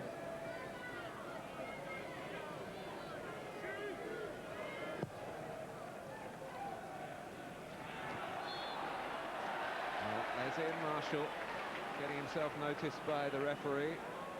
Adams had just levered up on top of him, and it's a free kick. Good central position for Leicester. Matt Elliott on the scene to pass his thoughts to Neil Lennon. Guppy having a look if the left footer is required. Is it as well? Just over 15 minutes to go. Teed up for Elliott. Wall did its job, and quite painfully. Raimondi there where Arsenal needed him again. Elliott. Just one that was going to bob away from Manninger. Well, this is a decent ball in, this one here. They've got plenty. Look at the blue shots. Cross 18-yard box. That was a knock-on bounce. When it was coming towards him, Manninger would have thought that was a pretty ordinary save, but almost skipped away from him.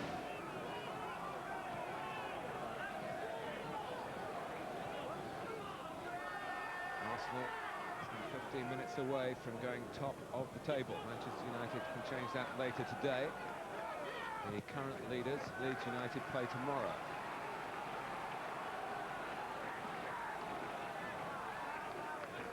Man of the match time, at least time to consider your thoughts on it. It's your opinion that counts. 09009 1122 33. Let us know what you think.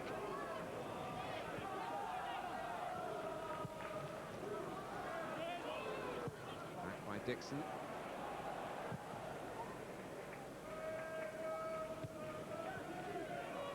Hughes. Henri in pursuit. Target thrown out of the centre. And this is Hughes again. Looks for Kanu. In fact, it's come for Overmars! Lovely goal. Absolutely top draw. And it's build-up and it's execution. Absolutely super football all round.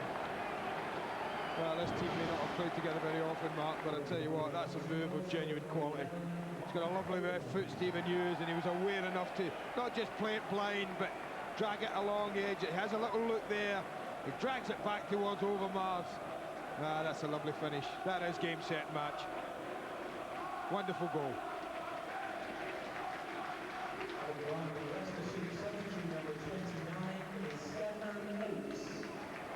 Martin O'Neill has made another substitution. Stephen Oakes has come on for Robbie Savage.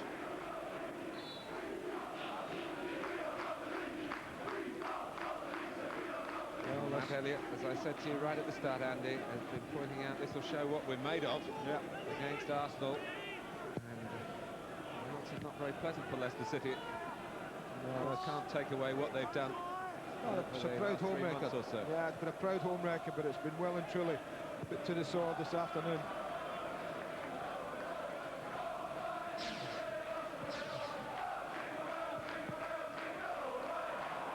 So Overmars now 7 goals in a 6-game spell. In that hat-trick against Middlesbrough. I wonder he's sprightly again here.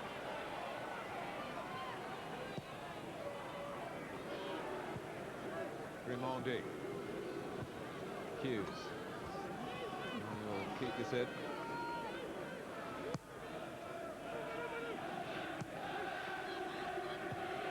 And we play you every week. Yes. London voices are booming out here at Filbert Street. It just shows you how fans know teams' records, Martin. I'm sure they're pretty aware of the great record the team's got against Leicester. Henri, Petit, they could get another one here, Arsenal. Oh, well, they're just ripping it apart at the moment. Martin O'Neill's gone for it. His team's a little bit all over the place, system-wise, tactically, and they're just picking huge holes all over the park. Again, across the goalkeeper. Well, the near post would have been the order of the day. The build-up, that was sweet in the eye.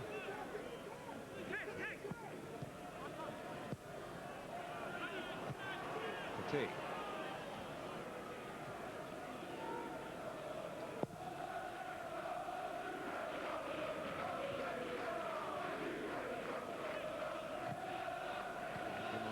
Forcing the ball forward, probably painfully, but he didn't shirk the situation. And it's often said about goals, though they come at a particularly good time in matches.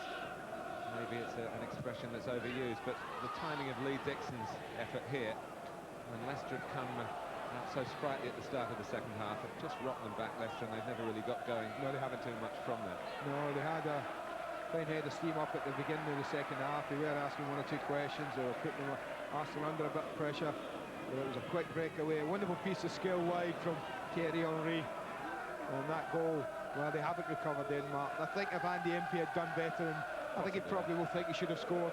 Had they gotten back to 2-1 as early as that, then we might well have had a game. And Vivas doing well again.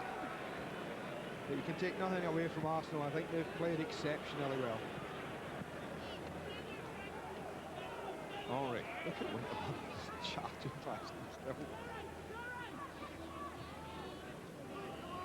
Leicester reduced almost to standing and watching. And this is a team that started the day 5th in the Premiership. Arsenal coming here with some of their big guns missing. And Arsene Wenger has worked very hard to get some real depth into his squad, and that work is paid off with a performance like this. Oh, absolutely. That's one of the major changes for me this year on Arsenal side, as they can lose players, key players where in other years they would have been regarded as. Absorb that and still come to as tough a place as Filbert Street and absolutely dominate the home side, and looks like they're going away with a convincing victory. It's reflected in Dermot Gallagher having a little smile with Nigel Winterburn there. And Winterburn, who reduced Heskey to the role of a very deep-lying right back. He fouled him. Hughes.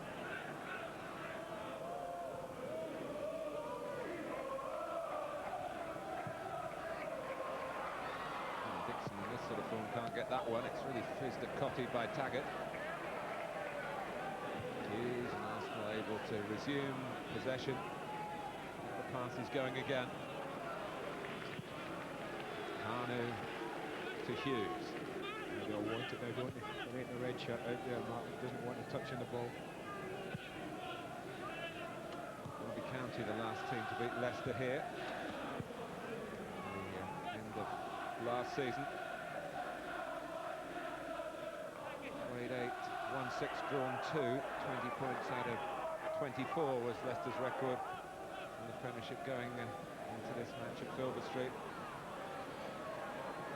Marshall. Guppy. Now Lennon. Leicester, as they have to do, pushing plenty of players forward. Lennon. Oakes. Straight. Vivas. Petit not straight to Overmars, but he's nicked it away from Taggart. Henry's got to just check to stay onside. No support immediately arriving with Overmars, so like the best kid in the playground, he just goes on past everybody. Mark Overmars, marvellous for Arsenal. Hughes, they're lining up to the right. Kanu.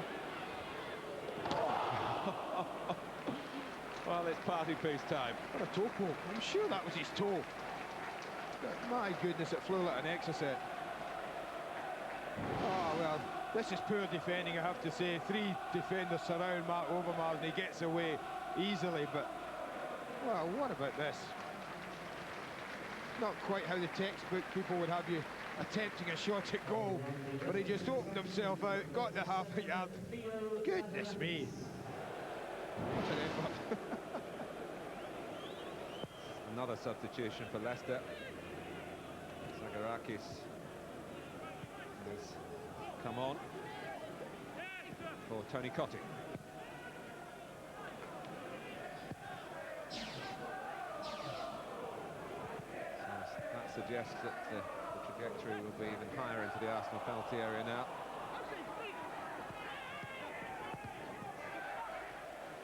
Leicester's ball, 7 minutes to go. Goals from Grimaldi, from Dixon and from Overmars. Lennon. Now Zagarakis. Well, if he'd maybe been on a few more minutes, he might have reacted a little more sharply. Arsenal spring out again. Henry. Overindulgent. It reminds me of that 6-1 win at Middlesbrough back in April. I think The shape of the game. Kant was a bit upset that Henry didn't just roll him back in there, Martin. He's quite right as well. He played him off and made a great run, and could easily have been put through himself. But such is the dominance Arsenal that every player thinks he can get a goal here. Guppy. Zagarakis on the slide, though. Vivas is probably the one player who doesn't think he can get a goal.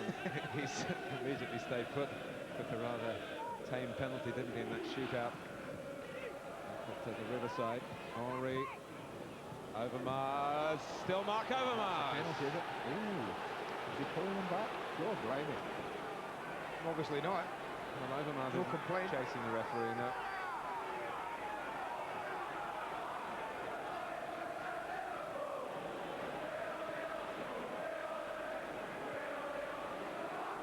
Guppy trying to get a better angle for the cross, and he hadn't done that, but it was behind a couple in the centre.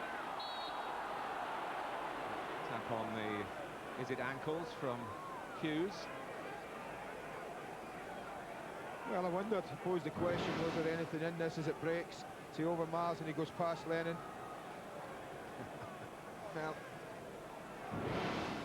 just about. I think if it had been 0-0, we might have heard about that a bit more from Mr. Overmars. Can Leicester at least pull it back to 3-1? They've got a sight of the Arsenal goal.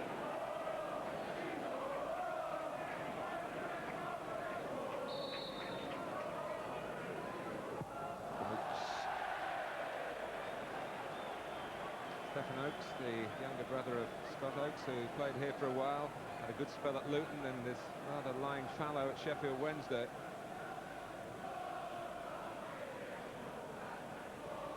Manninger taking his time over the goal kick, so we can tell you that tomorrow Nottingham Forest against Ipswich is our featured game on Sky Sports 2 from the nationwide First Division, and on Sky Sports Extra for Sky Sports digital viewers. And it's Liverpool against Sheffield Wednesday later on from Anfield, Sky Sports 1, and we start at 3 again, Sky Sports Extra and our interactive service. Many of you enjoying what you can get from those facilities. Marshall. Good save. Well, Ian Marshall knows where the goal is, make no mistake about that. Well, this takes a deflection, that's what made it difficult. Looks to strike, it comes off Tony Adams, got wicked spin on it. Had to deal with it. Yeah, this is a pretty good save late on from the goalkeeper.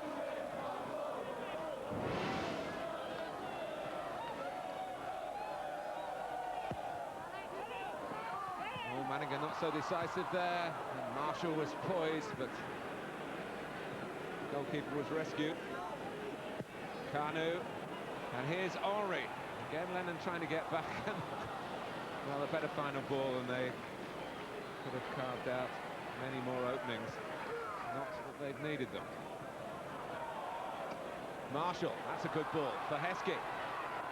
Zagarakis in the centre. Back for Guppy. Marshall wanting a deep cross. Flag's gone up.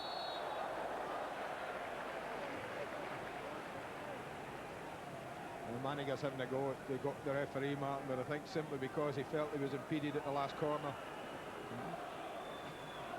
but no great harm done. But this has been a pretty impressive performance. There's no doubt that Manchester United, Chelsea players would have been watching this, I'm pretty sure. They couldn't have failed to be impressed with the way that they've gone about the job. Kanu. Turn from Overmars. Rimondi. Hughes is fitted back so snugly. Elliott's clearance. Petit.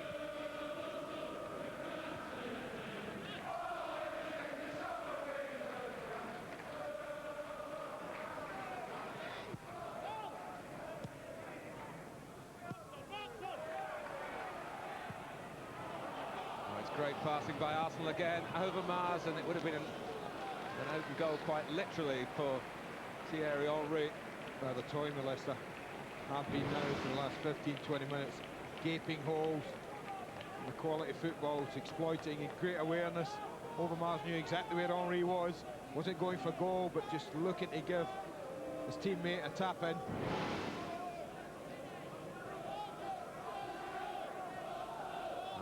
Certainly not flattered by what's on the scoreline.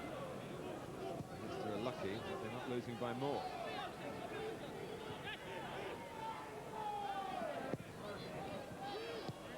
Rimondi. Now Hughes. No flag. Overmars. Adams wanted a goal. He was going near post. 2 up for Leicester. No Tony Adams back for Arsenal. That will be offside.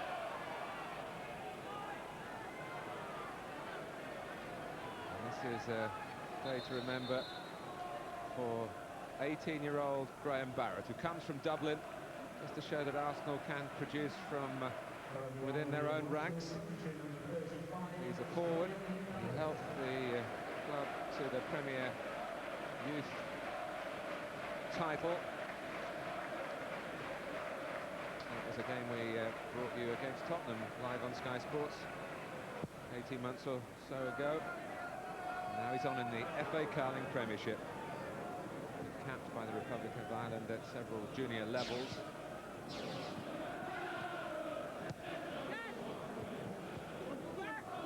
Kanu.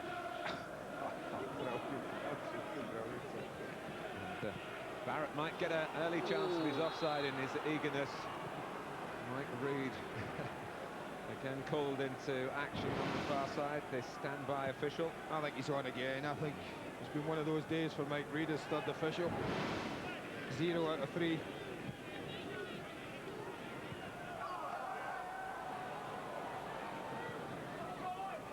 Rimondi, who started it all, trying to finish it.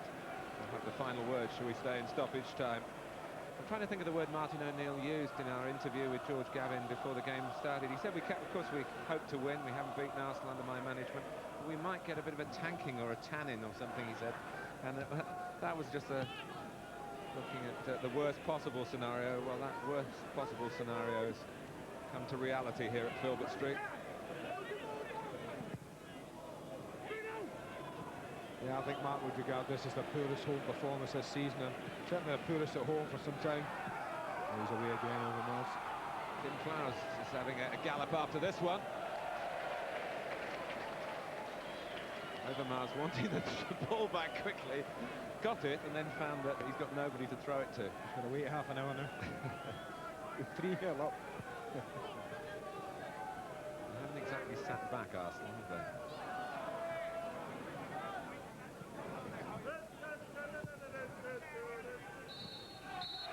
Fortress, Filbert Street, no more. Arsenal are back on top of the Premiership, maybe for just a few hours, but they can savour a splendid victory here. The first visiting team to win at Filbert Street this season, and that alone marks this down as an outstanding success. Take into account their injuries and suspensions, including one today to Matthew Upson, and there's another dimension to appreciate. And then there was the margin of the performance as well.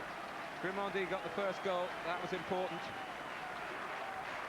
Overmars got the third, And then Lee Dixon in between suddenly arrived after a very energetic return to the team, it must be said. At a crucial time in the contest. Arsenal started the season with a win over Leicester. Today, the completion of the double over a fine team offers hope that their season might also finish on a winning note. Grimaldi's header, and then Dixon covering so much ground, it got a bit of help on its way in, but that was 2-0 Arsenal. And then Hughes also on his return, and Overmars connecting cleanly, and there were lots of other chances after that. Arsenal fans, despite the difficulties of travelling up the M1 today, will have enjoyed what they've seen when they got here. Leicester City 0, Arsenal 3. On Sky Sports 1 this afternoon from 2 o'clock, Jeff Stelling's back after Rob McCaffrey's sterling efforts in the chair last week. Soccer Saturday, previewing all today's games, of course. At 8:30 tonight, there's live championship boxing. Steve Robinson against John Joe Owen for the European and British featherweight titles. Over on 2 at 1:30, there's live tennis, the second ever Davis Cup final between France and Australia. And at 7, there's ice hockey, Manchester Storm against the London Knights in the B&H Cup. And over on Sky Sports 3 now, it's golf, the third day of the Sun City $1 Million Challenge. At 7:30, there's Spanish football, Athletic Bilbao against Real Sociedad. Well, that wasn't Leicester, was it? Arsenal did a very good job there. Terrific 3-goal win. The reaction comes next.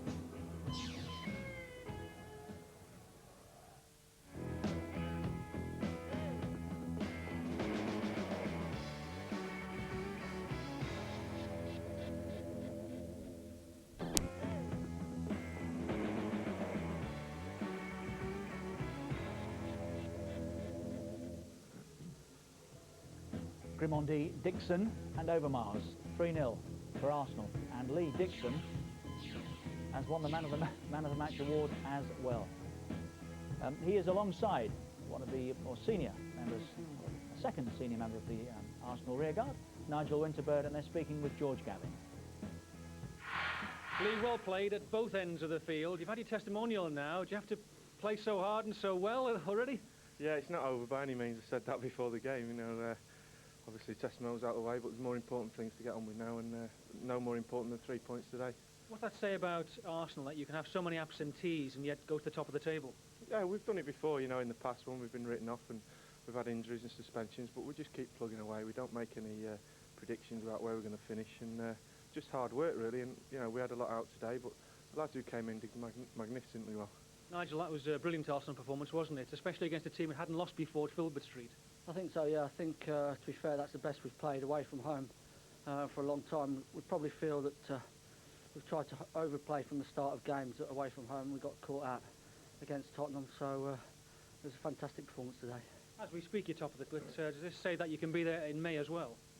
Well, we believe we can be there, but it takes a lot of hard work and there's a lot of good teams in the league, so we're not getting carried away, but it's a good 3 points today.